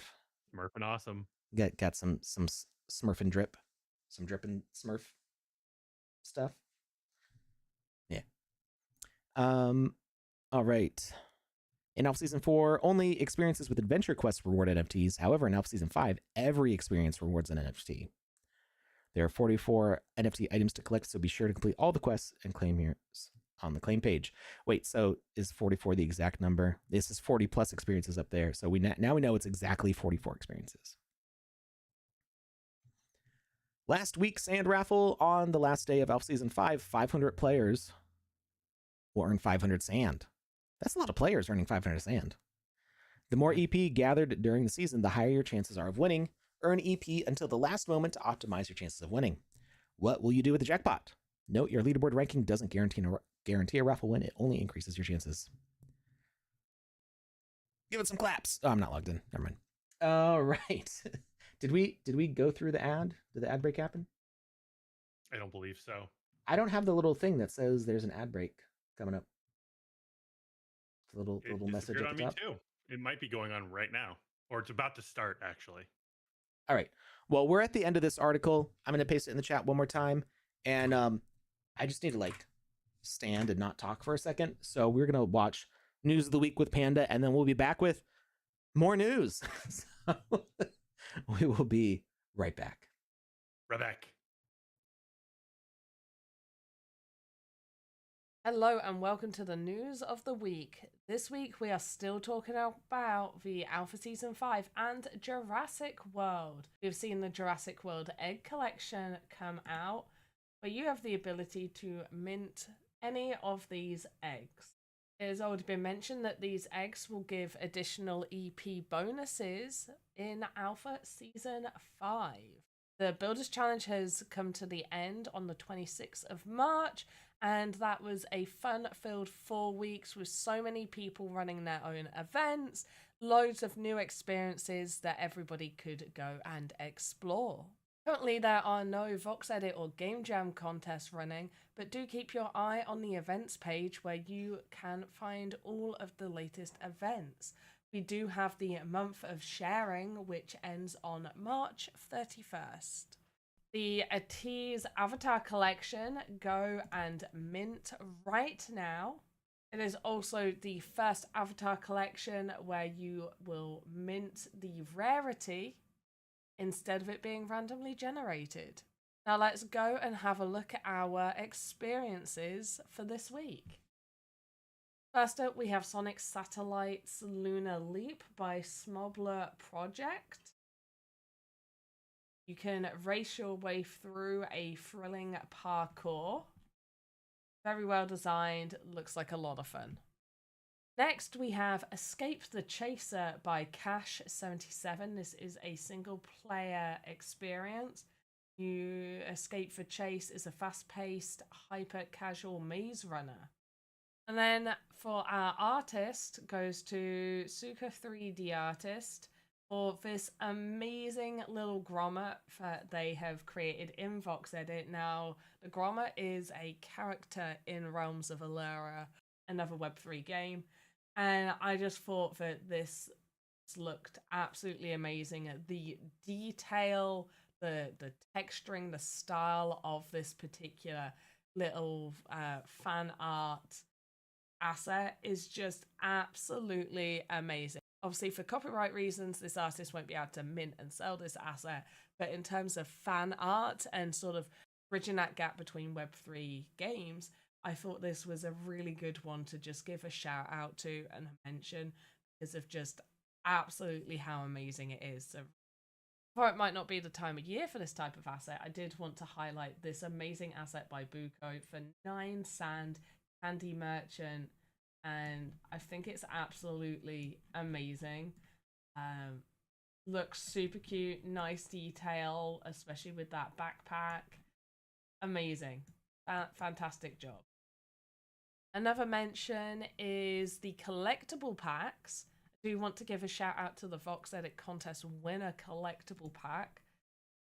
Maybe not everything in this collection will be up for sale, but it could be a good way for you to find some absolutely amazing VoxEdit artists who may have other work up for sale.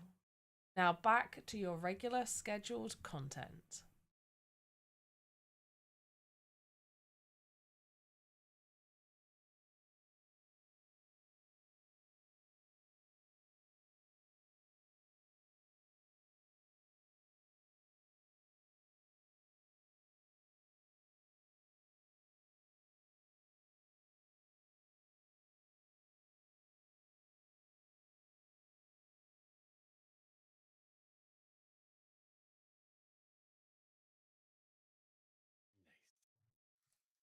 And we're back. Thanks for hanging in there, everybody. All right. So we just went through all the Alpha Season 5 news. Oh my gosh, there was so much of it. So much happening. And that's the first season of a planned 4 for this year. So, whoo! All right. What else is going on? Let's see. We got the appeasement is still happening. There was a question about these avatars not showing up in your avatar selector, and you go to change avatar. Now, they haven't revealed. They don't reveal until, I believe, the 2nd. April 2nd is the reveal date. But usually these things show up in here when you mint. I haven't minted one myself, but I did ask the team to look into that. So I haven't heard back yet, but in case anybody is looking for those, they should be on your OpenSea if you minted. They may be in your hidden inventory. I did reach out to OpenSea to make sure that our Sandbox stuff is not getting automatically hidden just because it's on Polygon. but I think they're also supposed to be showing up in here. So the team is checking why they might be missing from here. But if you don't see them on OpenSea and you minted one, just check your hidden inventory. Sometimes those assets get kind of hidden away. So many avatars. We saw you, Lucas. What does that mean? Yeah, I don't know. I'm like, In real me. life? I'm on camera. I hope you can see me. Fishul's like peeking in your window right now. I mean, that'd be really hard. I'm in a windowless room. So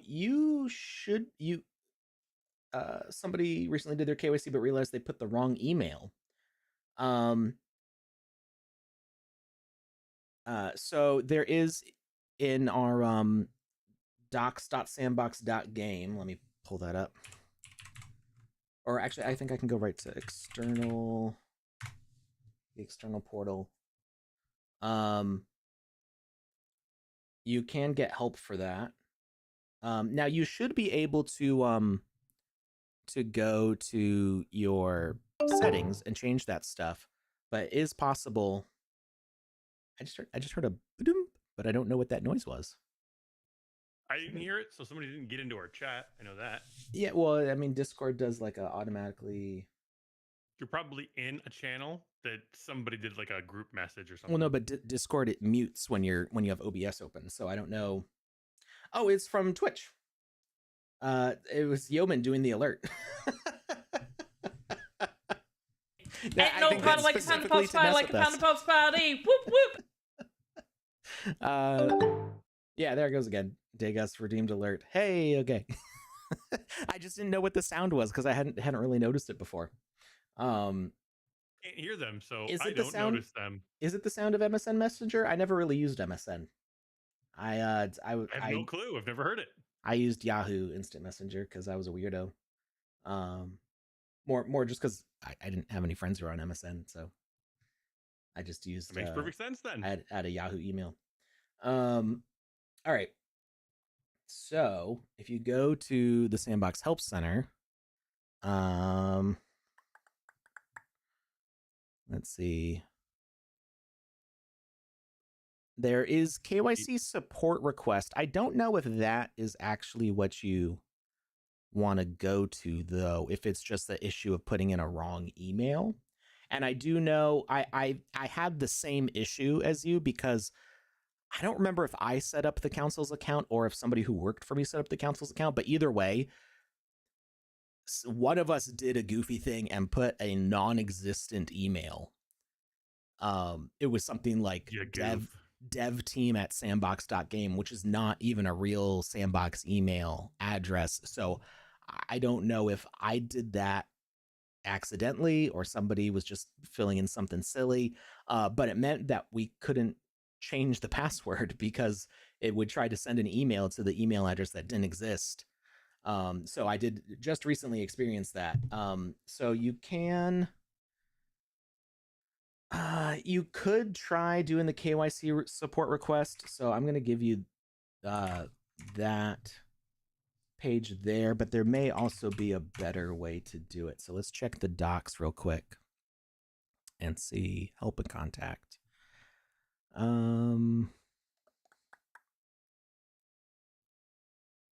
Need more help, web support. That's the link that I sent is to this right here. You can also email support@sandbox.game. The Discord team, I don't think is going to be able to help you with that because they can't really control account stuff that way. But you could try reaching out to them. Privacy queries, account and data deletion. Yeah, I think the best thing is going to be support@sandbox.game or possibly doing that KYC ticket support. Either one of those. Agreed. All right. All right. What else is happening here? Actually, a whole bunch of other things. The first thing we're going to get to next is talking about Builders Challenge 3 and the Hat Collector leaderboard. Okay. So Builders Challenge 3 has closed. Some people, actually a bunch of people, including myself, noticed that our times and play counts changed. There should be an announcement about that early next week. It's just because it's the weekend, so it's difficult to get everybody aligned like when they're not in the office. So I think as far as like yeah, I don't have an official announcement on it yet. The team is looking into exactly why the numbers were not matching up to what it said before. I don't think we have too much to be worried about with it, but the team is should have a statement on that early next week. One that's official. I don't want to speak out of turn on it.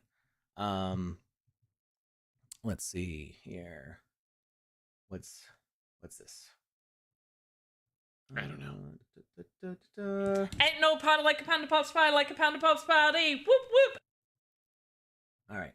So, thank you, Yeoman, for that Panda Pops party.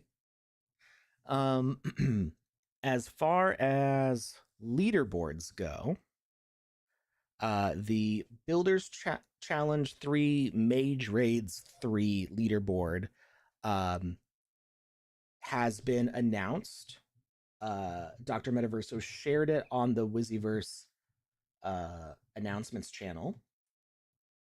So let's see, I can open link and open link. So this is the preliminary one. This is just what we publish to say this is the scores that we have, and you have until Wednesday to make a ticket on the Wizzyverse Discord. That's discord.gg/Wizzyverse. If you don't see your name on this leaderboard and you were expecting to be on the leaderboard, or if the points look wildly wrong from what you were expecting, you can make a ticket and we will look into what the issue might be. Last time we did this, I think we had like one person go, or I think two people went, oh no, we're not in there. And it's because they didn't sign up correctly. And so we got them in there and they got all sorted. The first time we did this, there were no issues at all. So big round of applause to Dr. Metaverse. So he does a great job with this each time, helping keep on top of these scores. And we're really grateful to have him taking care of this. So this is the top 10. So we'll give a preliminary initial congratulations to 0x Crypto Marco, Joe 5117, Crypt 258, Bertsy, Play Game for Fun, Cookie Boy King, Wicked You, Kaiton, Tom Voxel, Artificial, and Pickaxe Master for our top 10. And then our runners up are ADJ, Ajay, Fredenford, Stalakurth, Shakespeare, Giona, King of Crypto, Fashul, Romario, Raven, Biverson, Fecofat, and Sapperlight. So congratulations to all of you. Like I said, if there's any issues with the scores as you see them, just make a ticket in the Wizzyverse Discord. Dr. Metaverso and I will take a look at it. Also, in case you didn't know, these are the colors are based on like which award tier you're at. So our top 3 people each get the highest set of prizes. Then we've got our epic, rare, uncommon, and common prize tiers for all of those. The equipment for this is all going to be based on Wizzy the Green stuff, kind of druidish. I'm still working on it. I think Saturday next week we should be ready for the reveal of that equipment. Maybe Wednesday, but I have a feeling I'm going to be busy with the start of Alpha Season 5, so we'll say Saturday. What? Yeah, you know, not a whole lot going on. And as far as Hat Collector goes, that leaderboard is finalized because it's an automatic leaderboard and I don't have to do anything with it. So if we take a look at the ranking, congratulations to Degas, who is here in the chat. You claimed first prize. Only person to hit 500 points, and they weren't even able to beat their own high score, but that's okay. That's a insanely high score. I'm pretty sure theoretically the highest score is 600, but you would have to have like a perfect game where on a perfect game where like the random hats that come down every single time you're able to score something, which is just not possible. So yeah, that would be crazy. But the 500 score is crazy. Then we've got Krakow in second place, Nobble TPM in third place, then Fashul Galazk Shuntz, Misai Malinka. Woke Zombie doesn't count because he made the game.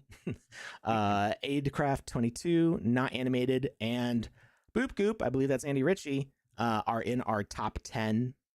And then Femican, Yeoman 21, Touche, Artificial Boopful, Artery, Clyfau, Sir Alikin, T8 Mitan, Crypto Marco, I'm Gamer Player, not me, Joe Crip, King of Crypto, Silent Meow, Eckert Kierce, Akum Bakum, Kimsen, Drakusha, Cookie Boy King, Lunacy, DM Archer, Panda Pops Can't Count, Dr. Luigi, we'll come back to Dr. Luigi, Lula Love 9, Sloaney, Thionel, SSDW, Leah Castro, Fantastic Unicorn, lovely name, Peanut 11, Xapper, Romario Raven, Lil, we'll just call them that. Lil P. Batman, J-Dog, Masca, Bert Z, Lil's Crypto 69, not the council, they don't count because that's also me. SSK Wolf and Sebga. Let's see, 3, 2, I think the Bitfox is in. I'm trying to do the math of how many people I discounted. Are in our top 50. So all these people get prizes. And the prizes are... Alex is going to get my dad to tell me he's proud of me. I can't make miracles happen. Wow. Some new hats, including a new color. It's bronze. Isn't brown bronze the same thing? I mean, well, yeah, but we don't Just say fancy brown. It's not Wizzy the Brown, it's Wizzy the Bronze. Which is not an NPC that has been made or revealed yet, but this is a color that's going to be in the Avatar collection. Okay. So we've got our Novice Competitor Mage hat, Bronze Award. This is common, so it's not going to have any stats. There are going to be 625 of these minted, even though we're only giving away 47 of them for this leaderboard because more competitions coming up.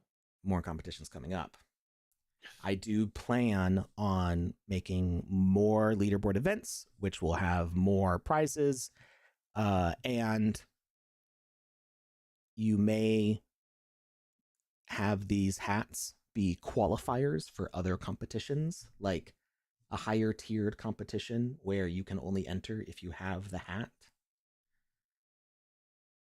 I think that's kind of cool. So yeah. like, you know, like when you now so you can do things later. When you play like other like professional sports games and stuff, like you have to do qualifiers and stuff, and like there's people who keep track of your points and stuff. But in this case, by holding on to your novice hat, that may qualify you for a next tier competition. I think it's a cool idea. I love that idea. Theoretically, you could like trade or sell your hat out to somebody else and they could like skip into the competition. But do you want to give away your prize hat that prevents you from entering another competition? I feel like the trade-off is, you know, sure, if you want to do that, I guess. So because it's common, there's no stats on this one. However, the Apprentice Competitor Mage hat, which is a silver hat, is the next tier up. Uncommon will have speed. So I don't know what the numbers are yet because I haven't hit mint yet on it. There's going to be 125 of these. So we're starting with one legendary and then we multiply by 5 to get our bigger numbers. Okay. So 1, 5, 25, 125, 625, right? I think my numbers are right there. I have no idea. Powers of 5. And then we've got the Adept Competitor Mage hat, the Golden Award. So, And who how was many our? of these are there? There are 50 of these. Okay. Sorry, wait, no, 25. 25.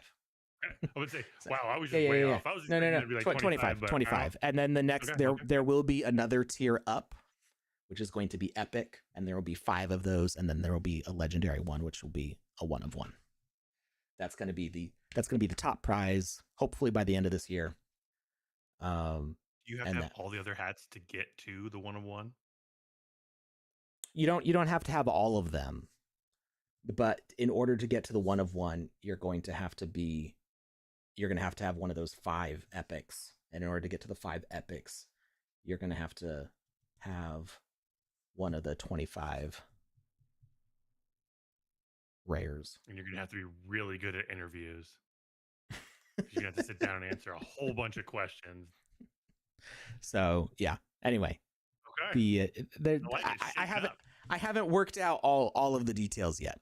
But we plan on releasing a bunch more games and a bunch more leaderboard competitions, including reopening Hat Collector. Now, the other thing that I've thought about is not only can you gate to only be able to enter a higher level competition by having something like the rare hat, you can also reverse gate, in that what's that mean? If you have a higher level hat, you're not going to be able to do the lower level competition. So if there's a beginner course, if there's like an advanced course and a beginner course, then having the advanced hat is going to prevent you from entering the beginner course. I like that a lot. So we can be like, hey, you're grandmaster chess level, I don't remember what their numbers are, level 2000 or whatever. We're not going to let you. Fisher. You ain't going to play in the beginner league. Right. Like, we're not going to have you crunching down on the noobs, like give them a chance to play. Yeah, right? Let them have fun. So let them compete with others on their level, so they're not discouraged from never playing again. And they get a chance to, like, still compete instead of just always being like pushed out. So anyway, I like that a lot. That's how I plan on using these. So these will probably be minted today and sent out today. I did announce this on Twitter. Nobody's taken me up on it yet. I do have the ability to multi-send on Polygon really easily, like with a list. Like if I have a list of addresses and what they're getting, I can just hit send in one transaction. It goes and does all of them at once. So if you had a list of people that you wanted to give awards to, or give NFT prizes for your Builders Challenge 3 event, I know we've got a bunch of builders who watch this stream. So if you had planned on giving away 25 NFTs or more, and you want to trust me with the list, and and I do need to have the NFT in my wallet to be able to send it. So you would need to transfer the bulk of it to me, and then I can send it out to your whole list. You can make a ticket on the Wizzyverse Discord, and you don't have to worry about gas, because honestly, when I did the Mage Raids 2 awards just earlier this week, I sent I feel like it was over 100 items to the ambassadors, and it cost less than a penny to send all of them. And it took it took like, I don't know, 5 minutes for me to copy and paste all the addresses into the list. But then when I hit send, it took 1 second for them to all send. So, nice. Whereas I've done this manually for years. Ever since we started doing these giveaways in 2020, I have sent, I don't know, I have a spreadsheet that has all the transactions I've ever sent. It's hundreds and hundreds of NFTs that I've sent for rewards all of them manually. Sometimes I would spend the better part of a day just sending hundreds of assets on ETH, which was painful. And then manually like copying, pasting the transactions and the how much I spent on gas, like all into a spreadsheet. And I gotta say, having a multi-sender to just click the button and it all goes. It feels like the future. Now, Alex. It is. I am so spoiled, but I want to give that to you because it's like a staff tool. So it's not something that I had to be given access to it specially. It's not something that I can like delegate out to people. But if you've got, I'm putting it at 25 because I feel like that's like a good threshold where it's like this goes from this is like something I can do in less than half an hour to like this is a slog. More than 25, just give me a list, I'll send it for you, and easy peasy. Alex, you are an angel. This is it is part of my job being community manager. Like that's what I do. So anyway, services for the builders. That's what we're doing.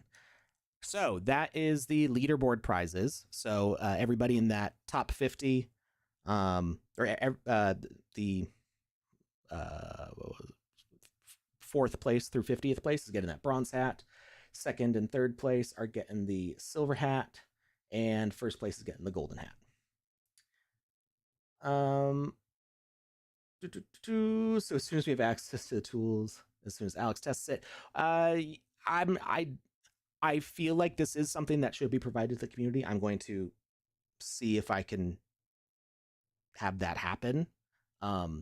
But it's a tool that we've had for a long time. I just didn't like have access to it before, and then I found out where it was, and I found out who I could ask for permission, and I got it. So this is something that I would like to provide to the community. So for now, I can do it as a proxy, and then maybe we can get it out to the builders because I think it is super beneficial.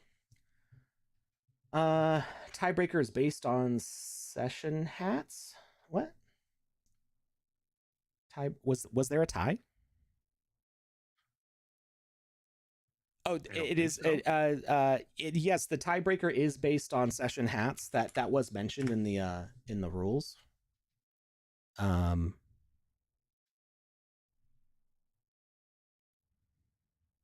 because Fashul came in second or in fourth place with the same score. So it is based on session hats. So the idea here was that you accomplish the highest score with a fewer number of tries in the one session.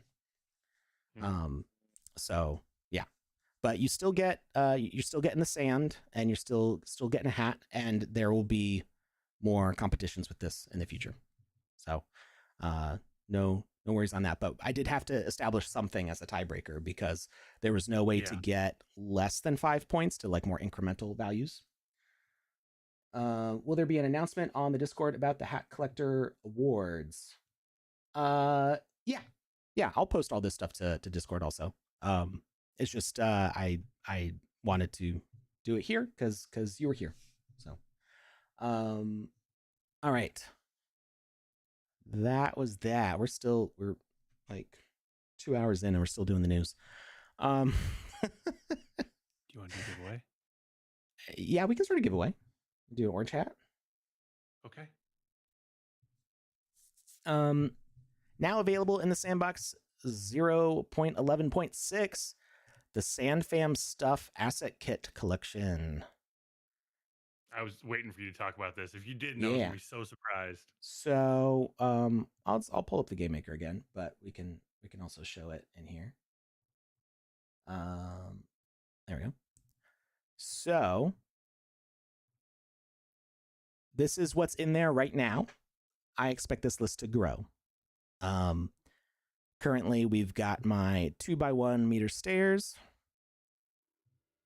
a giant chain link. The giant chain link, stealth mode Alex, recently updated because I was looking a little pale. My toes were too long. You came back from the cruise. My toes were too long. My stubble was getting a little out of control, and my arms weren't hairy enough. Fair enough. Alex, that's 3 things. What did I say a number about things? I don't know. Oh, there's 1, 2, 3, but there's actually 4 and 5. Hmm. A 3, sorry, a 2-meter board and a 1-meter board. I There you do go. also plan on making like a square size, so like a half-meter board, so that we can fill in those little gaps. And this is going to fill up with more stuff. So I'm going to add some more plank lengths for all your cabin or building or flooring needs, and also keep an eye out for a form. So something changed with the Sandbox games, like Google permission policies. I can't publish forms that you can submit to anymore, and I don't know why. That may be like a security reason, but it makes it difficult if I want to make a form for you to submit things. Yeah. So like you can set it to public, but I can't. I can only set it to restricted, meaning only me or anybody whose email is specifically added can do it, or I can open it to all Sandbox email addresses. What about the giveaway form that I currently have published? That's on your Google account. Yeah. What am I missing? That I'm logged into my Sandbox account. Oh, you're saying you can't do it from your Sandbox account. Gotcha. Yeah. Gotcha. So, Okay, cool. So like I could do it from my personal Gmail or from my Wiziverse, the council Gmail, but I can't do it from my Sandbox Gmail because we use Google Suites for all the stuff. So yeah, permissions probably changed by the super admin on Google Sandbox. That's definitely what happened. I don't know if it was intentional that forms couldn't be used anymore outside of the company. So if I have to, if like they won't change it to where I can share the form, then I'll just do it through probably my council email address. So I made a form. I like put in all the work, like did the whole of like all the details of how this form is going to work. I'm limiting it to 100 items, give or take. You know, when I notice that it's at 100, I'll close the form. 100 items, max 5 items per artist for now, just so I'm not overwhelmed with a flood of things to add to this, because there is some manual work of me moving assets around and making sure that everything works. So I will take some time to like check the assets that you're submitting to make sure that they are working correctly, and give you any needed feedback, and then I will set them up so that way they appear in the collection for everybody. So it'll look something like this, except it'll have your assets in here, and when people click on it, they'll be able to see that you created it. It'll have your name with it. And yeah, I was actually really happy with these planks. This is all one asset. This is all one piece of wood. It's just the pattern's different on each side, and then you can rotate it. So it just looks like a convincing pile of logs. I absolutely love that. It's such a function. This is what I was talking about when I was talking about the gas can, you know? Like functional pieces that can be used in so many different experiences and so many different worlds and for so many different users. Like this is exactly that. This is so exciting to see it come together. I'm going to show the hats while we're here.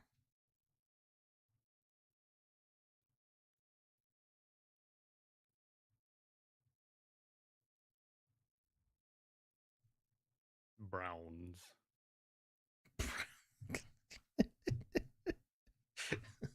Well, because we have so Wizzy de los Muertos is actually Wizzy the Silver. Oh, really? I mean, he's Wizzy de los Muertos because he's a holiday Wizzy, but like he's the silver color. So as a gotcha. Trait, when the Wizzy's mint, there's going to be 12 different colors. The 6 Wizzies that we already know, as well as red and silver, and I've already shown bronze here. There's going to be a few more colors in there.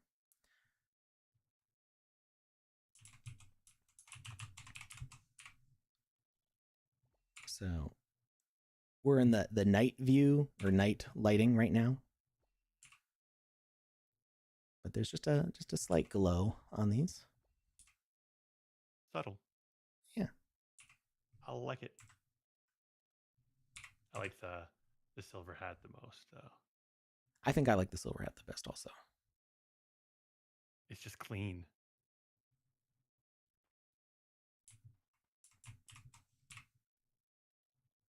here's what they look like in daylight. I think I like the golden one in daylight. Okay.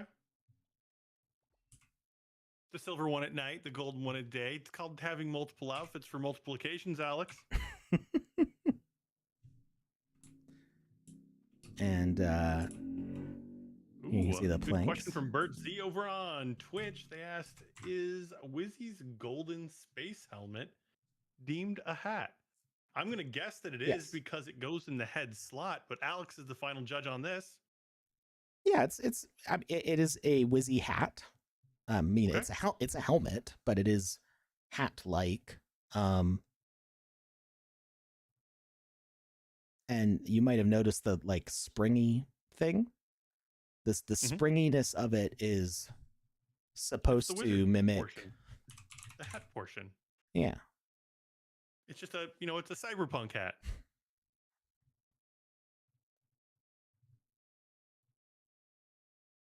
I don't know why I'm doing this from here because it's in my wallet, so I could actually just put it on. Because why not, Alex? This is the metaverse. You do whatever you want here. So, yeah, it's supposed to be the shape of like a Wizzy hat. And it goes a little extreme, but that right there. It doesn't go extreme enough, Alex. Also, love the fact that the light rings for this cast a shadow. So, yeah, I mean, I can't make things not cast a shadow, but did you notice that the shadow glows? I did not. If you look really carefully. Can you turn on night mode? You can see it more at night. Oh, it does glow. I see that, actually. Yeah, you... It's really noticeable on some of the other hats. And I never noticed it before 0.11, so I think something might have changed with the shadows. I mean, they did update this shadow from the body, right? We used to have like a little dot. And yeah, but you can definitely see it at night. Oh wow, it's abundantly clear at night. Mm-hmm. We do have a question from Jazz Wolf over on Twitch as well. Jazzy asks, Alex, did you get a reply back from Becky about the audio in Game Maker, as you couldn't see where the audio you uploaded had moved to in Game Maker, or if the feature has been removed? So I got a reply from our audio director. So Becky knew a little bit, but I talked to Benjamin, who's our audio director, and there are improvements being made to the audio engine in the sandbox. Okay. And the old streaming system is not compatible with it. So the old streaming feature as it was before is not available anymore. If you had it in a game, it will still work for now. Okay. So it won't break. If everybody that I uploaded stuff for already, if they've already put it in their game, then it will still function in their game. But I'm not able to do new ones right now because the feature, the component is missing from the Game Maker. It's not an option to select currently. So it may come back. Actually, if and when it comes back, it'll probably come back with a lot more options for people, like an upload platform, so people can do it on their own. But that may be way down the road.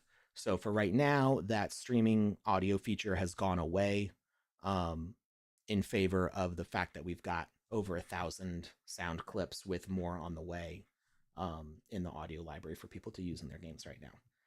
So there's a lot more music, a lot more sound effects, and a lot more coming. I know people want like voiceovers and stuff in their games, and there's going to be more stuff about that in the future, but not quite yet. We're not there yet. So sit what tight. I heard you say was more Soon, TM. Yeah, it was taken away so that it can be returned better. You can't really see it because of the grass pattern, but there is like a distinct colorful checker in my shadow. You know what, Alex? I always assume there's a colorful checker in your shadow. There you go. You can see it better on the wood. Oh yeah, you absolutely can. Why do I Chat need hope to to stay cool pre-register looking for into Alpha? it. So the reason to pre-register for Alpha Season 5 is so you can get that cool Raptor helmet. That's really the reason to do it. The pre-registration helps show us how many people are interested in playing ahead of time. Yeah, it's just the sandbox getting information that they can, function off of. Like, hey, we expect this many plus. So we set up our systems to handle that much traffic. Mhm. It's just an information gathering setup that a lot of companies will do before a big launch like this. Where is... Rather have more information than less. And if you can help the community have fun with the information gathering, then it's a win-win. I'm missing something. But good question, Yashik. Where's Is my... the giveaway form for an alpha pass? No, it is not. The giveaway form is for one of the wizard hats that Alex is currently wearing, the orange one. So if you do not currently have an orange wizard hat, jump on in. If you do currently have an orange Oh, that's wizard not what I hat, was and you currently just wearing. No, I'm saying it's one of the wizard hats that you're currently wearing. Oh, There are okay. multiple colors. There are multiple variations of said wizard hat. It's my way of saying, hey, there's more than just this one. Right. Got it. Oh, this is another good question from Web3 over on YouTube. Web3 asks, hey, Alex, how many... And you know what? Not sure why they're addressing the question to you. I'm here too, Web3, even though I'm asking him for you still. How many T-Rex NFTs will be available in total? Is there a limit placed on the T-Rexes because it's legendary?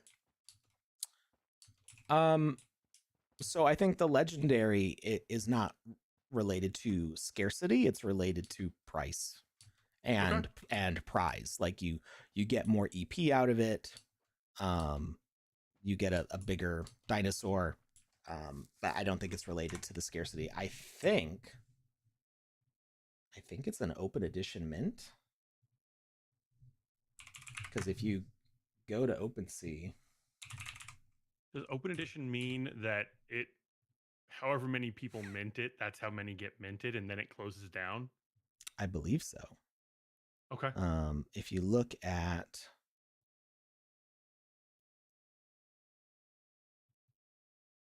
how many are there,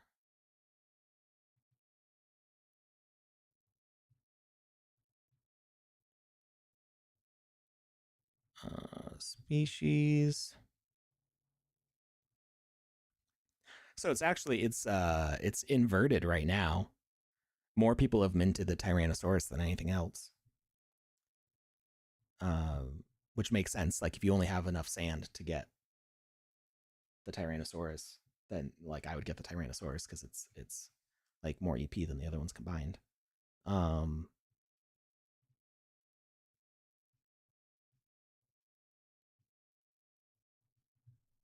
Although the numbers don't make sense.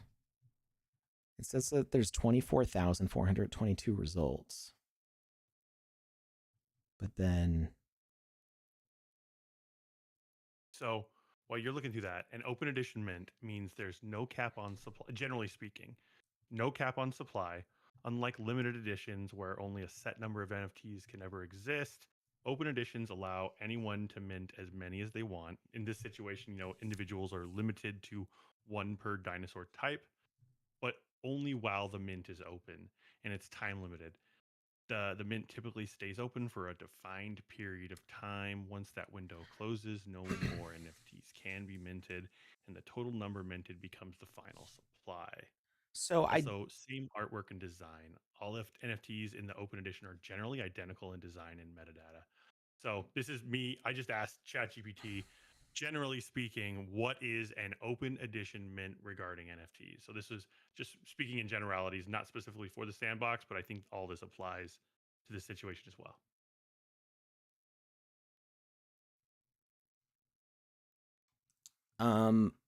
Yeah, I don't. If you snoop around Polygon Scan, you might be able to figure out a little bit more than I have. So it says there's 24,422 results. So I'm not sure that it's an open edition. That might actually be the total number of eggs altogether.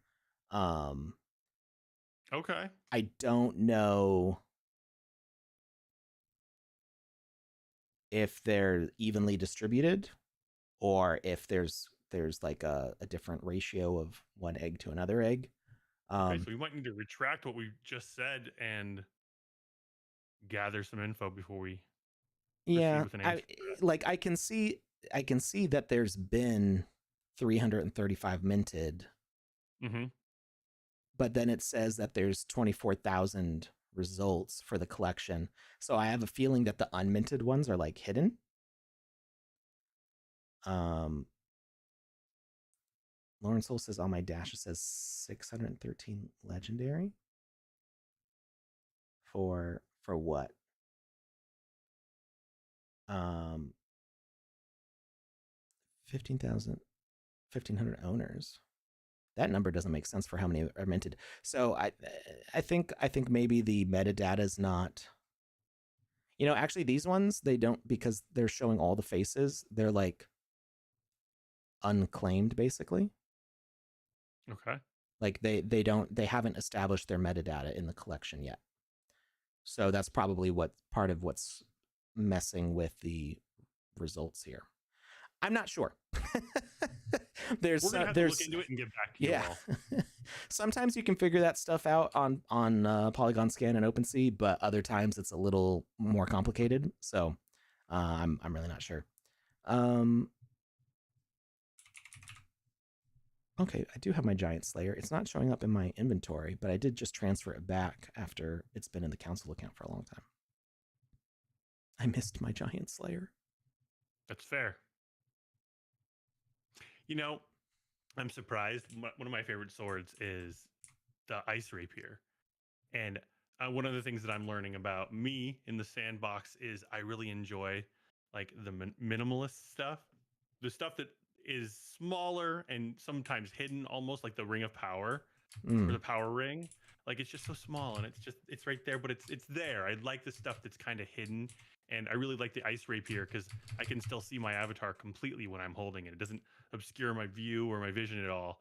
It's just, and it makes me a little faster and it's kind of like sleek looking. And I'm a little surprised by that about myself. I thought I was going to like all the big bulky stuff, but I'm turning into somebody who likes the minimalist type stuff. And I think that's interesting. So back to the SandFam collection. Yeah. In order to find it, you go to your space and click, go down a bit, SandFam stuff, and it loads the collection here.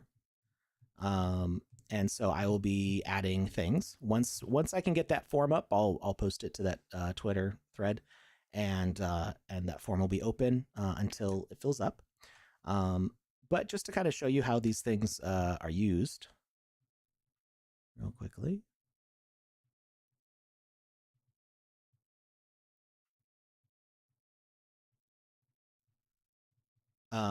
When you click on any of these in the Game Maker, it is going to show your user icon and your name next to it. So through the process of making it a free asset for that collection, I'll make sure that your user icon also shows up there.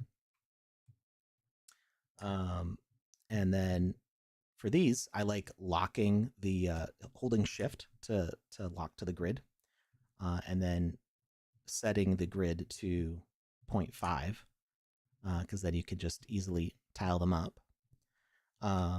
Same goes for these ones.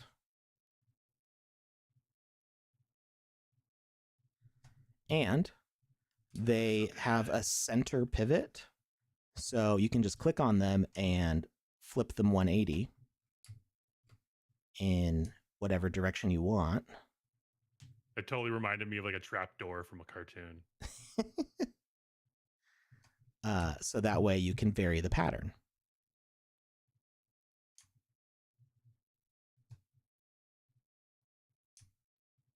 Oops. So because we can't lock to a quarter meter, it does get a little messy if you want to rotate 90 degrees and then do like an offset like that. So you do have to go in here and type 2.5, 2.5, and then it could slide into place. But then you'll be able to duplicate it without any issues. So you can go like that, and you can make your fancy flooring,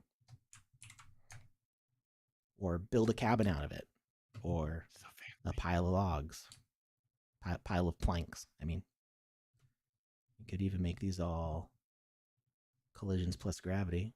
Hopefully it doesn't explode. It didn't explode, yay! And then you can kick them all around.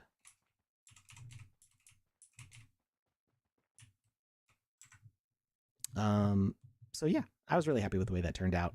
It was sort of an assignment for something, and like I liked the look of it, but we ended up doing something different. So I was like, I'm still gonna use this. And then the stairs, really simple. They're designed to lock right into the meters as well. You can see that they line up with the grid. You could even put them in half like that. And they're designed to just be really easy to tile up steps for your place. And right now, they currently work really well for stepping up. And then the chain is all sorts of fun when you turn on physics. So you want the first one in your chain to have just collisions, but not gravity. But then after that, you can put gravity on them.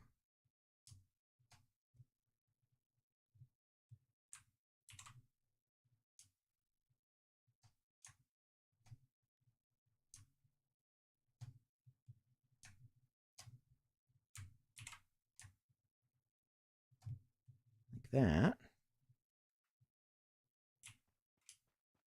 And then you can do all sorts of fun stuff with this. We've seen the chain going hog wild, and it's a lot of fun to play around with that one. Sometimes, because there's no proper way to set up mass of objects, like we can't set how heavy these are. They're kind of the same weight as like a beach ball. So if you imagine these are like inflated with air, that's kind of how they behave. So it's not perfect. I hope we get some like custom gravity options at some point. That would be cool. But you can do stuff like, I'm going to make this a rotation behavior. Not component, behavior.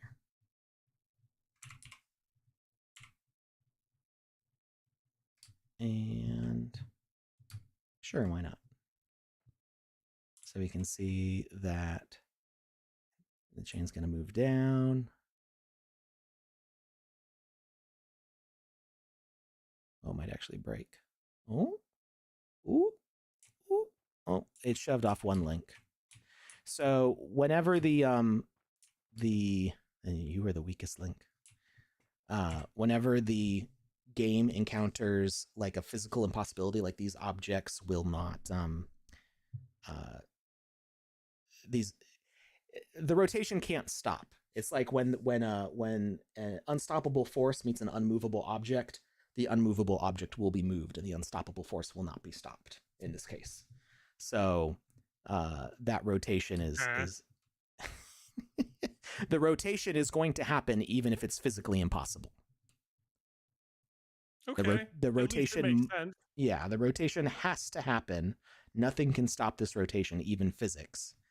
So it will push through other objects if it has to. But we can Okay. speed it up We'll a push little through bit. other objects. Gotcha. Well, I mean, at least that makes sense. I've read enough X-Men comics, so I can understand that one. Like I said, fun to play around with the chain. Yeah. Yeah. All sorts of fun stuff to be done with this. I think we made it draggable one time, right? We did. If we do confirm, and then you can't drag the chain itself because it loses its collision when you do that. But you can attach an object that will keep its collision. So let's say this one, and Sorry, then are we're you going parenting one to the other? Yeah, so we're going to take this chain link and make it a child of the wood plank, and then the wood plank, we can make it pickable, and we can make it full opacity. And now, oh, hold on.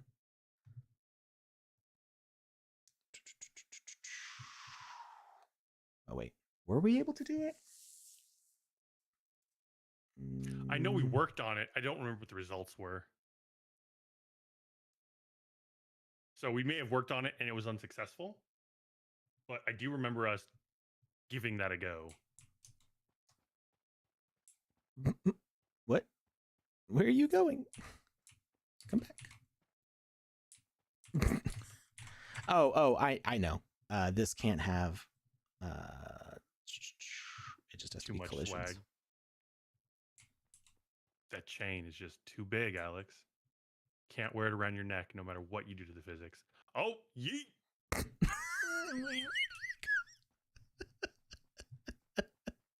Where'd it go? It's probably falling forever. It said, I'm out of here. Speak to my people. I'll get back to you later. Who knew the chain would have so much attitude? Okay, I think it's because it's inside of this. So this has to have collision. This can have gravity. There we go. We've got an ad starting in a minute and a half. Oh, there you go. But no, we did try this and it didn't work. Gotcha. As soon as we grab it, everything in the chain of parent-child stuff loses collision. Oh yeah, so it was worth a except shot. For the directly attached item. Yeah. So that doesn't work. But you can at least kick it around, which is kind of fun. I mean, yeah. Who doesn't want to kick a giant chain around the yard? Look at my bling. If you don't feel super tough when doing that, then I don't think anything will ever help you feel tough. That's awesome. I think on Wednesday we're going to play around with the rotate behavior. I have some ideas. This is how Alex works out. He's got a giant chain built for dragons in his backyard, and he just flips it around.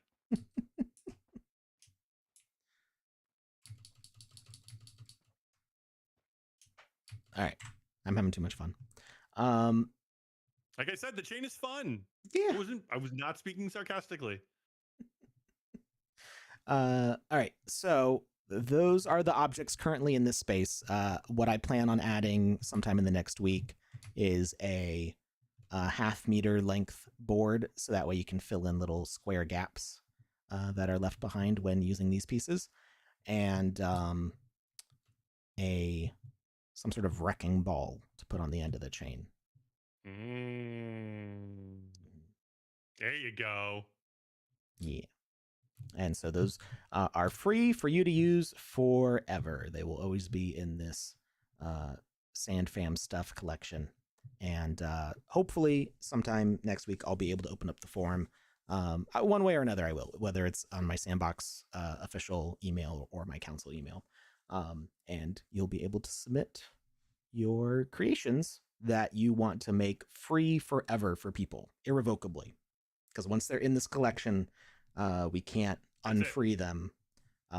You'll need, if any updates are needed, you'll need an admin like me to like do an update on them. Like let's say the way stairs work changes fundamentally and these steps no longer work, then I would like to make an update for them to fix them so they're still working. They're a free asset though, which means that technically they're not supposed to change, because we don't want to mess up people's games. But if the game engine has broken these in a way that they're not usable, I would rather make them usable. So I can go in and make changes to them. I can do that for any other assets that you provide to this collection. But in general, once they're in this free collection, they are not supposed to be changed and they're not supposed to go away. So only submit things to this that you don't mind people using in their games forever for free. And yeah, stay tuned next week for info on how to submit to that. Are we almost done with the news? No, we're not. No, the news. Oh, we're not. But we do have we are done with the giveaway form. Oh, who won our giveaway? Congratulations goes out to Degas. You're just winning left and right this week. Wow. You're putting in the work and you are getting the rewards, my friend. Congratulations. You have won yourself Wizzy's crispity singedy orange hat. It is all yours. Wear it with pride. There we go. All right. So there was another thing that happened. Mm-hmm. Our friend Dr. Luigi got hacked. I have not heard from him yet today. I don't know if and when he will be back and what the details are. But I did make a pretty lengthy thread, which I will share here, to show you how I noticed that he was hacked. And hopefully that raises your awareness so that way you also stay safe from being hacked.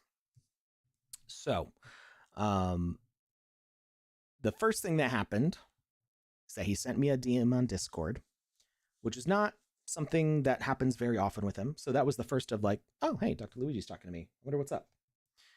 And this was the message. Now, keep in mind, this is a DM. Hey, everyone. I'm the only one here. It's a DM. Who's everyone? One person. Come to my stream in honor of the completion of Builders Challenge 3. Link. We'll play a little bit and give away on quests. Now, I haven't talked to Dr. Luigi directly a lot of times. So I don't know exactly how good his English is, and give away on quests sounds a little strange. But what was really weird was this link that he gave was not a Twitch stream. It wasn't a YouTube stream. It wasn't a Twitter stream. It wasn't an abstract stream. It wasn't any stream link that I had ever seen before. It was a link for what appeared to be Brave.com or the Brave wallet, Brave browser. They have a wallet too, right? They do, but this is specifically for the Brave browser. Yeah. To the Brave browser website, which is like, I don't think Brave is known for being a streaming platform. I've been using it for 4.5 years now, and I had no idea. So all of that just struck me as, this is odd. We have an ad break starting really soon. When the ad starts, I'm going to pause talking about this. So I'm not sure exactly when the ad's going to trigger, but I want to make sure nobody misses this stuff. Why don't we just take a break real quick and come back once it's done? I'm on a roll, so I'm just gonna. The ad's only like 30 seconds, so we'll just talk about something else when the ad break starts, and then jump right back into it. So, Link was very suspicious. And what made it even weirder is like I thought I knew what was going on with the link, and as I started writing this thread, I realized I was wrong about something, and it made it more confusing for me.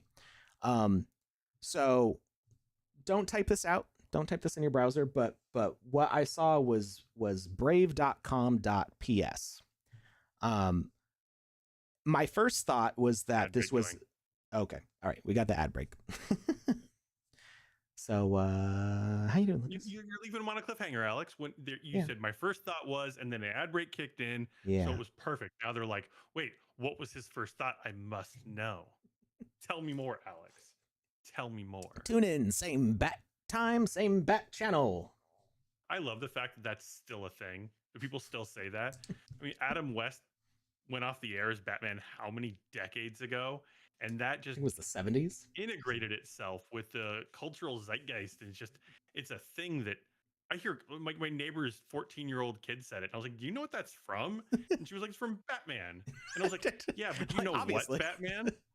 And she was like, no, I've never actually seen it. I pulled up YouTube on my phone and I showed her Adam West Batman of him climbing up the side of a building with Robin, just like walking up the side of it. With And the she was green like, screen. yeah, she was like, oh, this is terrible. And I was like, that's what you're quoting right now. Good for you. And she was just like, I need to rethink my life choices. All But right. it's like everybody says it still. It's wonderful. It's because it was well written. It was it was intentional in being silly. All right, we're back. So my first thought was that this might be a subdomain trick. There's a trick that people will do where they'll make a website that's uses com or org or some name like that as the main name of the website, and then the dot is different. So that way it looks like brave.com, but it's actually com.ps. So the Brave is just like anybody can set any subdomain on any website. So when you look at say like Gmail, I think it's mail.google.com. And then there's also like calendar.google.com and chat.google.com and meet.google.com. All of those first ones are the subdomain, and that's like Google just kind of carving off like a section of their website and being, and it just makes like an easier to use URL. There's a few different reasons for doing it that way, but it's also SEO purposes, I believe. But yeah. Blue Tulip gave the example. Somebody might do like sandbox.ga.me. So like it looks like sandbox.game, but it's actually ga.me, and the sandbox part is the subdomain, because like there's no real restrictions on what you can use for a subdomain. So that's what I thought it was at first, but that's not actually what it was, because .ps is actually a country code for a top level domain. So on some websites you might see, I'm going to make up some things, they may be real or not, like walmart.com.uk would be, I don't know if there's any Walmarts in the UK, but it would be Walmart's website, but the UK version of it. So there's a bunch of 2-letter country codes, UK, US, JP for Japan. There's a whole bunch of different ones that come after the .com or .net or .whatever. So this is actually, PS is for Palestine. So it appears like it's actually brave.com.palestine, and I'm not sure how the scammer is able to use this, because I'm pretty sure you have to have control over brave.com in order to add a country code at the end. So I'm not sure exactly how they did this. I made a tweet and I tagged Brave to see if they'll reply. Country codes are not always after .com and such. That may be the case. Like, I'm not as familiar with country codes as I am with subdomains. So, because I've set up websites with subdomains before, like that makes sense to me. How you would get brave.com with the Palestine country code, I don't actually know how you would get control over that. But regardless, this didn't strike me. It's even if I wasn't correct in exactly how this URL was wrong, I was correct in that I shouldn't click that link. Just red flags, just going off all over the place, like alarm bells, sirens going off, and I'm like, okay, this is not right. So my first thing was, let me reach out to Dr. Luigi another way that I have to talk to him. So we're friends on Discord, we're mutuals on Twitter. The DM got sent on Twitter, the DM got sent on Discord. Let me go to Twitter and check, like, is this really you sending this? And the response was, no, bro, it's okay. And people used to say bro all the time when I was like in high school and college. Mm-hmm. I don't feel like that many people say bro like that anymore. Maybe some do. Maybe say it, but I say it ironically when I do. Right. Not when somebody asks, did you get hacked? Yes. So yeah, I'm not sure. There's nothing wrong with saying bro. Like, it's okay to say bro. It's just that in this context, generally say it. I've never heard Dr. Luigi say before. Most people who talk to me in the Sandbox space don't call me bro like that. Like, it doesn't happen very often unless they're joking. And this isn't really like a joking matter. And not something Dr. Luigi I would expect to say to me. So it just gave me some stranger danger. I was like, that doesn't sound right, because I've also had people who are spamming me for the sake of like scamming use bro in that same way before. Really? Yeah, because sometimes you're not really supposed to. I don't do it anymore because I have a new cell phone number that is like clean. Like, I was the first person to own it. But my cell phone number before was one of those straight talk numbers where it's like a recycled number that somebody had before. So you always get a bunch of like spam and stuff. And so I would get spam email or spam text messages all the time. And sometimes I would text them back just to like mess with them, catfish the scammer, basically. Be like, oh yeah, that sounds great. Like, I'll totally buy 50 Bitcoin from you. Yeah, like, hook me up. Like, what's going on? You my social security number now. And those guys say bro all the time.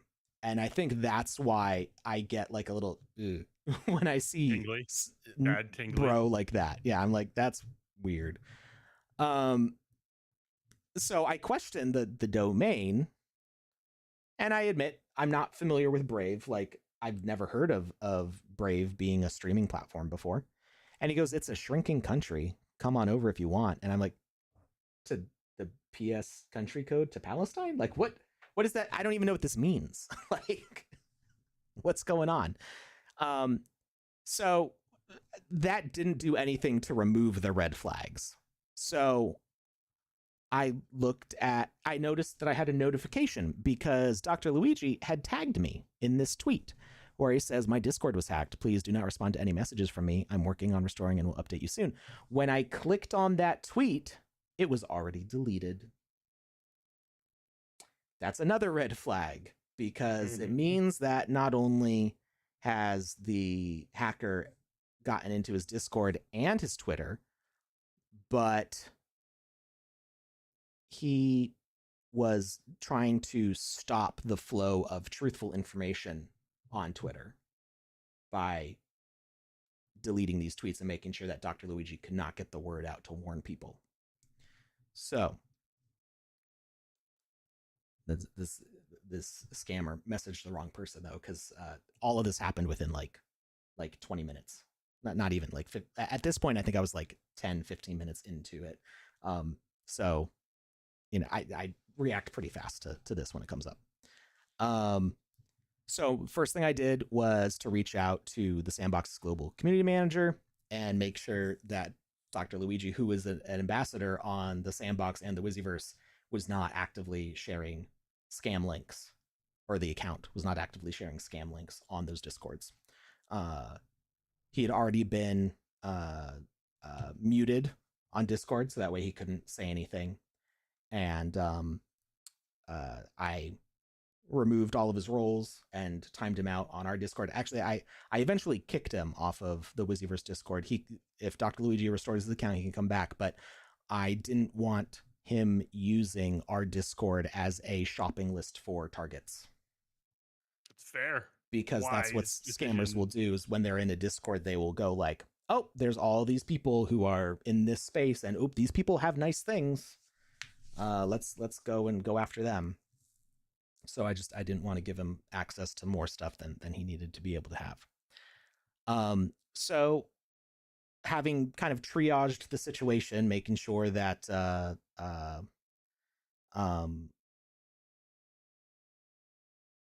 areas were protected, that it couldn't do any damage in those spaces.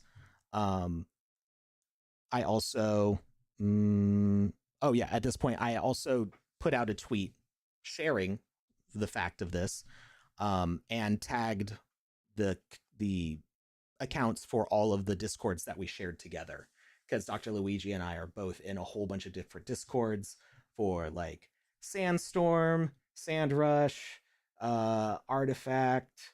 I don't have the whole list. I think there's about a dozen or so different Discords that we're on together. But fortunately, I'm connected to the community. I'm also mutuals on Twitter with all of those accounts. So when I tag them, they all see that I tweeted out. Good call. So all of them were able to go, oh no, let's make sure that he's not spamming our spaces too. So then I wanted to see like what the actual scam was. There are, I don't recommend doing this unless you are familiar enough with computers. People sometimes will set up their own virtual machines that run basically a whole operating system in a program, like a window. You can have a window of Windows or Linux or whatever. And it'll be a contained space where nothing that's inside of it can get out into the rest of your computer. I don't need to do this often enough to like actually have all of that installed for me at the moment. There are websites online that will also provide sandboxing services, not related to the Sandbox, but they basically let you launch a browser in your browser on their virtual machine, so you can check out websites. And that's useful for things besides scamming too. It lets you check out like different operating systems and different browsers and different versions of those things, so that way you can test your own website, things like that. But in this case, you can launch a scammer's link and see what they're doing on the other side of that. So if I had clicked that link, which I mean I did, but in the Sandbox browser, so that way it couldn't touch any of my stuff, it sends you to a website that looks like Brave. It doesn't look the same as Brave's current website. Maybe it looks like an older version of Brave's website. It's got branding, the colors look good, the text looks good. Actually, it looked pretty good for a scam site. It looked pretty convincing as a Brave website. And it indicated that it wanted me to join a call. At this point, I already knew you can easily buy any domain.com.ps. Oh, interesting. I'm gonna have to like look into that. So, maybe that's how they got that. Typically for like those country codes, I think you need to be in control of the domain in order to get that country code. But that may be, I think different countries control their own country code, so it may depend on like what that might be why it's Palestine's. Maybe like there's not enough, there's not like a government in place that can like make sure that that's secure. So anyway, it asked me to connect to a call, which at this point I already knew was all a scam.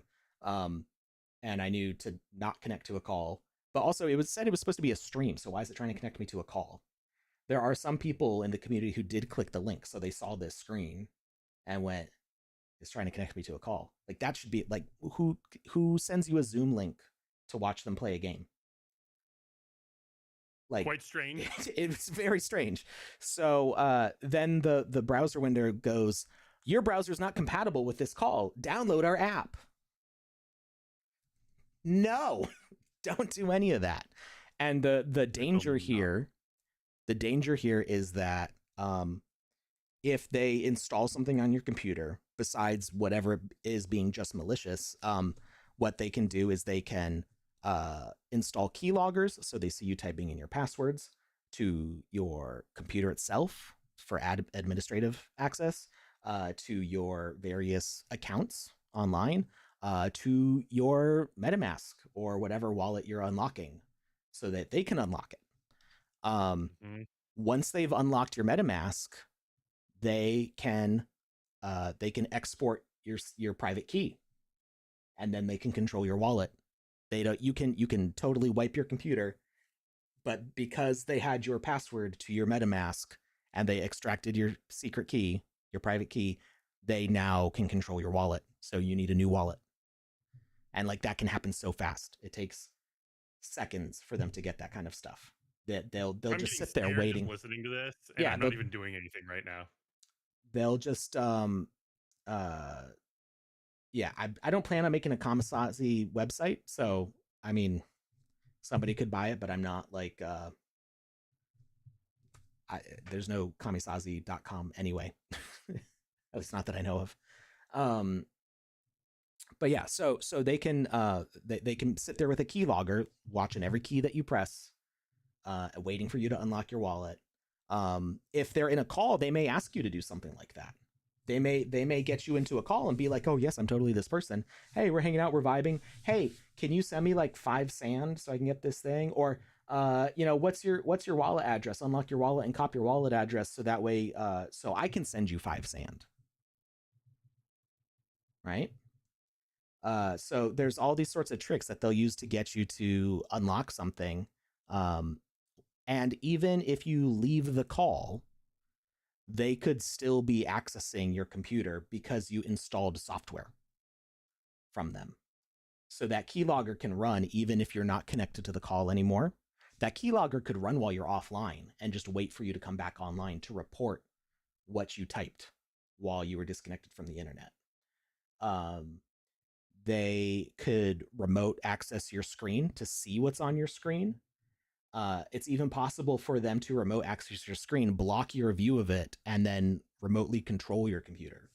So all these things are just don't, if anybody sends you a link and it is asking you to install a program to like join a call, don't do it.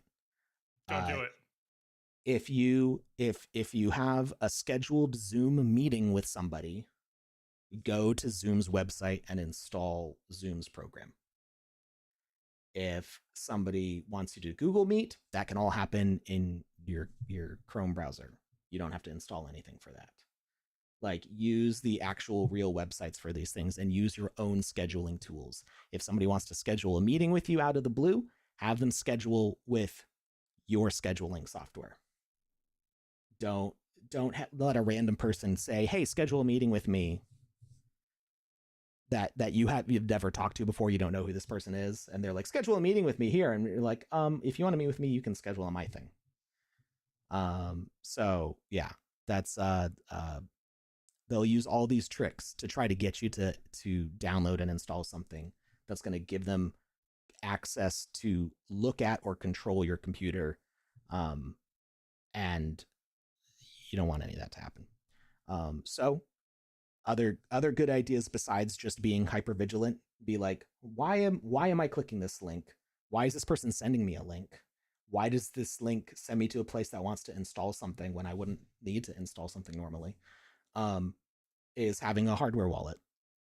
Because then like for my ledger, on a lot of websites, I'll use the MetaMask Wallet Connect, and the MetaMask is linked to the ledger. But even if they got into my MetaMask, they still wouldn't be able to control the ledger because that requires physically pressing the buttons on the ledger to approve any transaction. So there's a lot of ways to defend yourself from this stuff. So just don't FOMO into things, and just be careful. And if you're ever not sure about something, reach out to other known community members to see, like, hey, is this person acting weird? Did they send you something? Because several other people, I think I saw at least 5 other people say that Dr. Luigi's account had reached out to them. Yeah, I'll My be IQ... right back. I got locked out of the house. Okay. My ICQ doesn't work. Please help out. Does ICQ even still work anymore? Just download TeamViewer for me real quick. No, I wouldn't even do that for never. Not using TeamViewer. Let's see. Anything else in the chat? Just catching up here. Yeah. Don't, like, I almost never install apps because somebody asked me to. I install apps that I go, I want a thing that does this. I want to play this game. I'm interested in what this software can do. I've done some research to see that this is like a legitimate company. I'm downloading this program because I wanted to. So that is when I feel safe downloading a program, because I already knew it was a thing that I wanted. When I'm surprised by a program asking to be installed, I never do it. What is ICQ? I don't remember what it stands for. Or is it IQC or ICQ? It was a chat program from like the 90s. But yeah, so messaging app. So I will install programs because I want to, not because somebody is telling me that I need to for something. Ice Pilot, you would be more of an ICP guy. Got a juggalo over here. Magnets, how do they work? What else was there? So yeah, this was from this point, this was kind of like my checklist of ICQ. Oh, is that what it's supposed to be? I never knew that. This is kind of like my by the numbers questions to ask, and do they set off red flags? Does the friend's DM seem like something that they'd want to talk to you about? Does the URL look normal and a place your friend would likely send you? Can you check with the friend via another means of communication? Check their socials in case they send out a warning.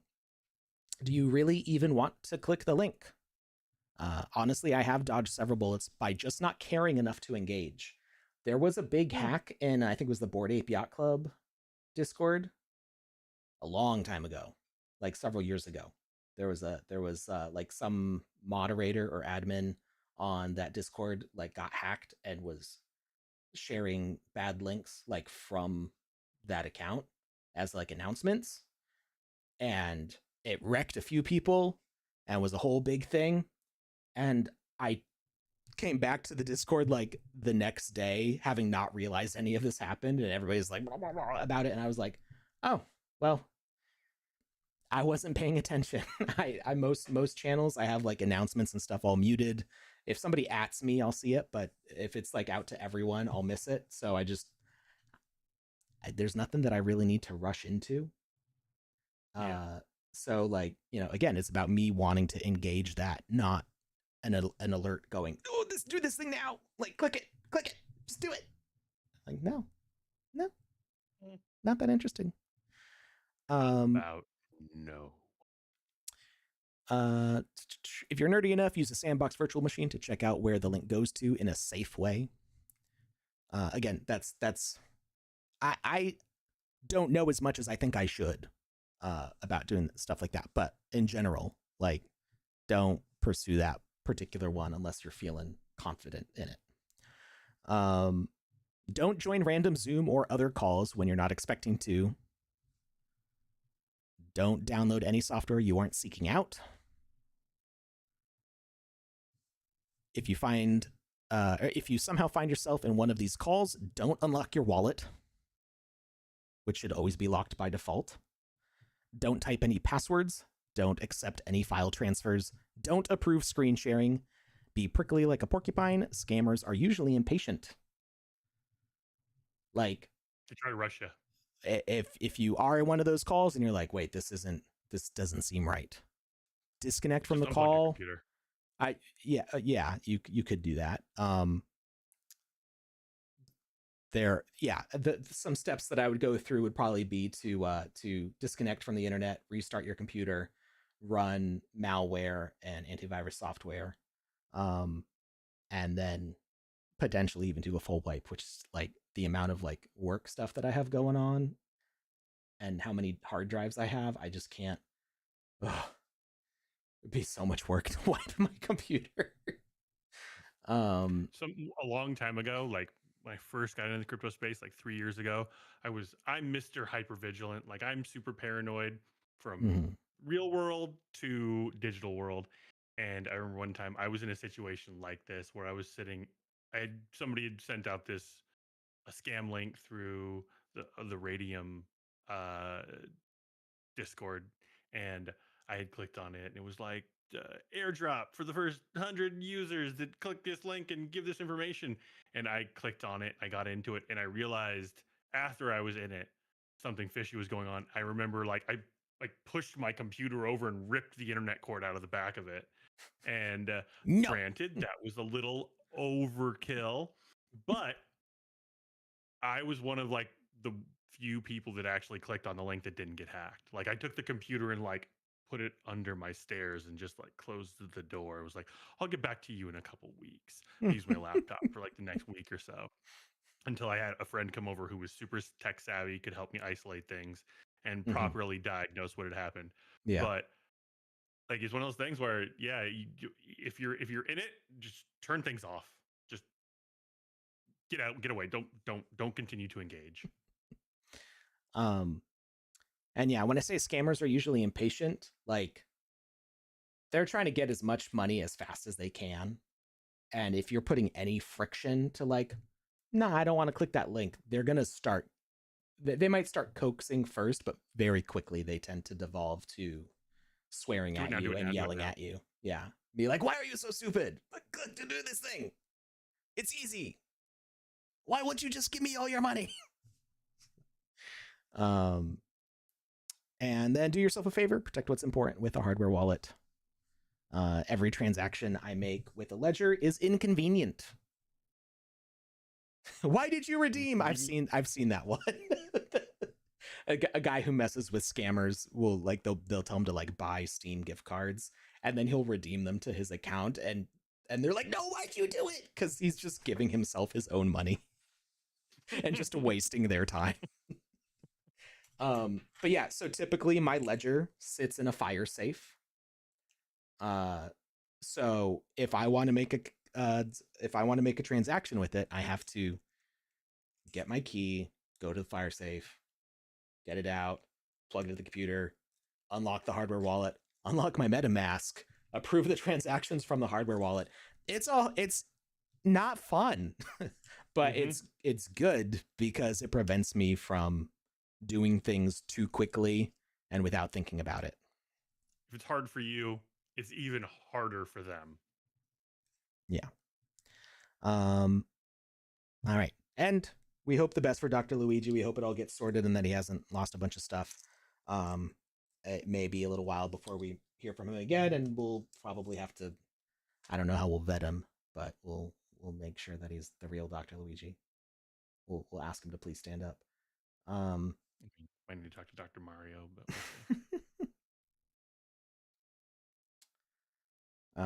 and yeah, I mean, even there's I don't remember how the Bybit thing happened. I think it had to do with multi-signature keys and specifically like a developer on like a multi-sig. I think the developer got hacked. So the developer had like high level admin access to like control the way certain things worked in code bases and stuff. And so it was a very sophisticated hack. So yeah, scary stuff. But just be careful, and ask for help from people that you can trust. Bomb my ledger on Temu. Don't do that. Oh my god. No. I would only ever buy a ledger from the Ledger website. I'm not even going to order it from, I don't know if they sell them on Amazon. I would not order it from anywhere but directly from Ledger. Cuz you never know other outlets, what they'll do to stuff. So anyway, we're done with the news, and it's out of the way. Well, I said maybe we'll end closer to 3. It's 4:21, and we just finished the news and played no games. Yep, it was a news day. Oh man, there was just too much to talk about. But I feel like it was good talks though. It was good talks. It was productive. Yeah. I feel smarter. Lanzer, you still doing your stream? Is it too late now? Or are we going to raid you? I think my voice is shot right now. I'm tired of talking. So I think we're going to raid Lanzer if he's getting up and running for his stream. He is up. He's up. All right, we're going to raid Lanzer. We didn't there was stuff we didn't talk about. There's two sips going on right now.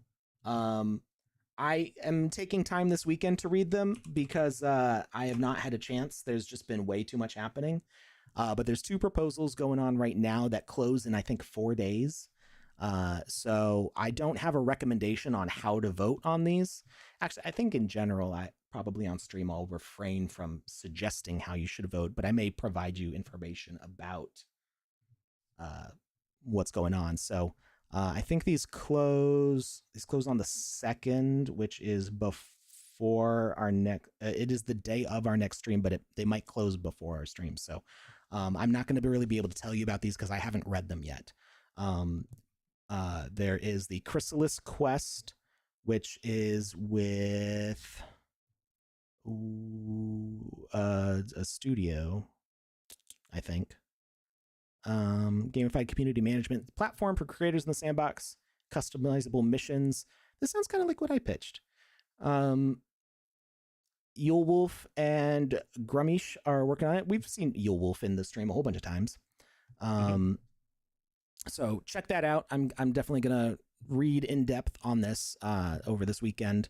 And then establishing the Sandbox DAO grants program. This one sounds really interesting. Somebody asked if the council wanted to be potentially one of the grant allocators, or like helping establish who can get grants. Yeah, I think allocator. Okay. Which I am curious about. I want to read this whole thing in full. And I'm not sure if we'd want to be an allocator or if we might actually want to apply for a grant to see, what we can do for the community, what we could build for the community. So I need to read this one in full also. So these are both very interesting SIPs. I feel like you should definitely check out both of these proposals from the Sandbox DAO and vote with your heart. I think both are not quite at quorum yet. I don't remember. Just below. Both of them are just below. Okay. I don't see. Does it say quorum on here? On the original screen you were on, it showed the percentage of quorum each one was, and they were both in the 70s. Okay. One was like low 70s, the other was high 70s. If I saw properly, and I wasn't really focusing on that. But I could see that they were almost a quorum. Here we go. Yeah. I was having trouble getting back to the correct page. So yeah, both one almost to 90, one almost to 80%. So check them out. Please vote. I'll be voting on these once I've had time to really review them and stuff. And I don't know what Lanzer is going to be streaming about. He may be streaming about this stuff. So go have fun raiding Lanzer. We will see you on Wednesday. I might see you Monday for a launch of the alpha season stream, but we'll definitely see you Wednesday with the building stream where, I don't know, have some fun, silly stuff on the mind. So we'll get a little goofy with it. All right. Have a great weekend, everybody. Bye, everyone. Thanks for hanging out.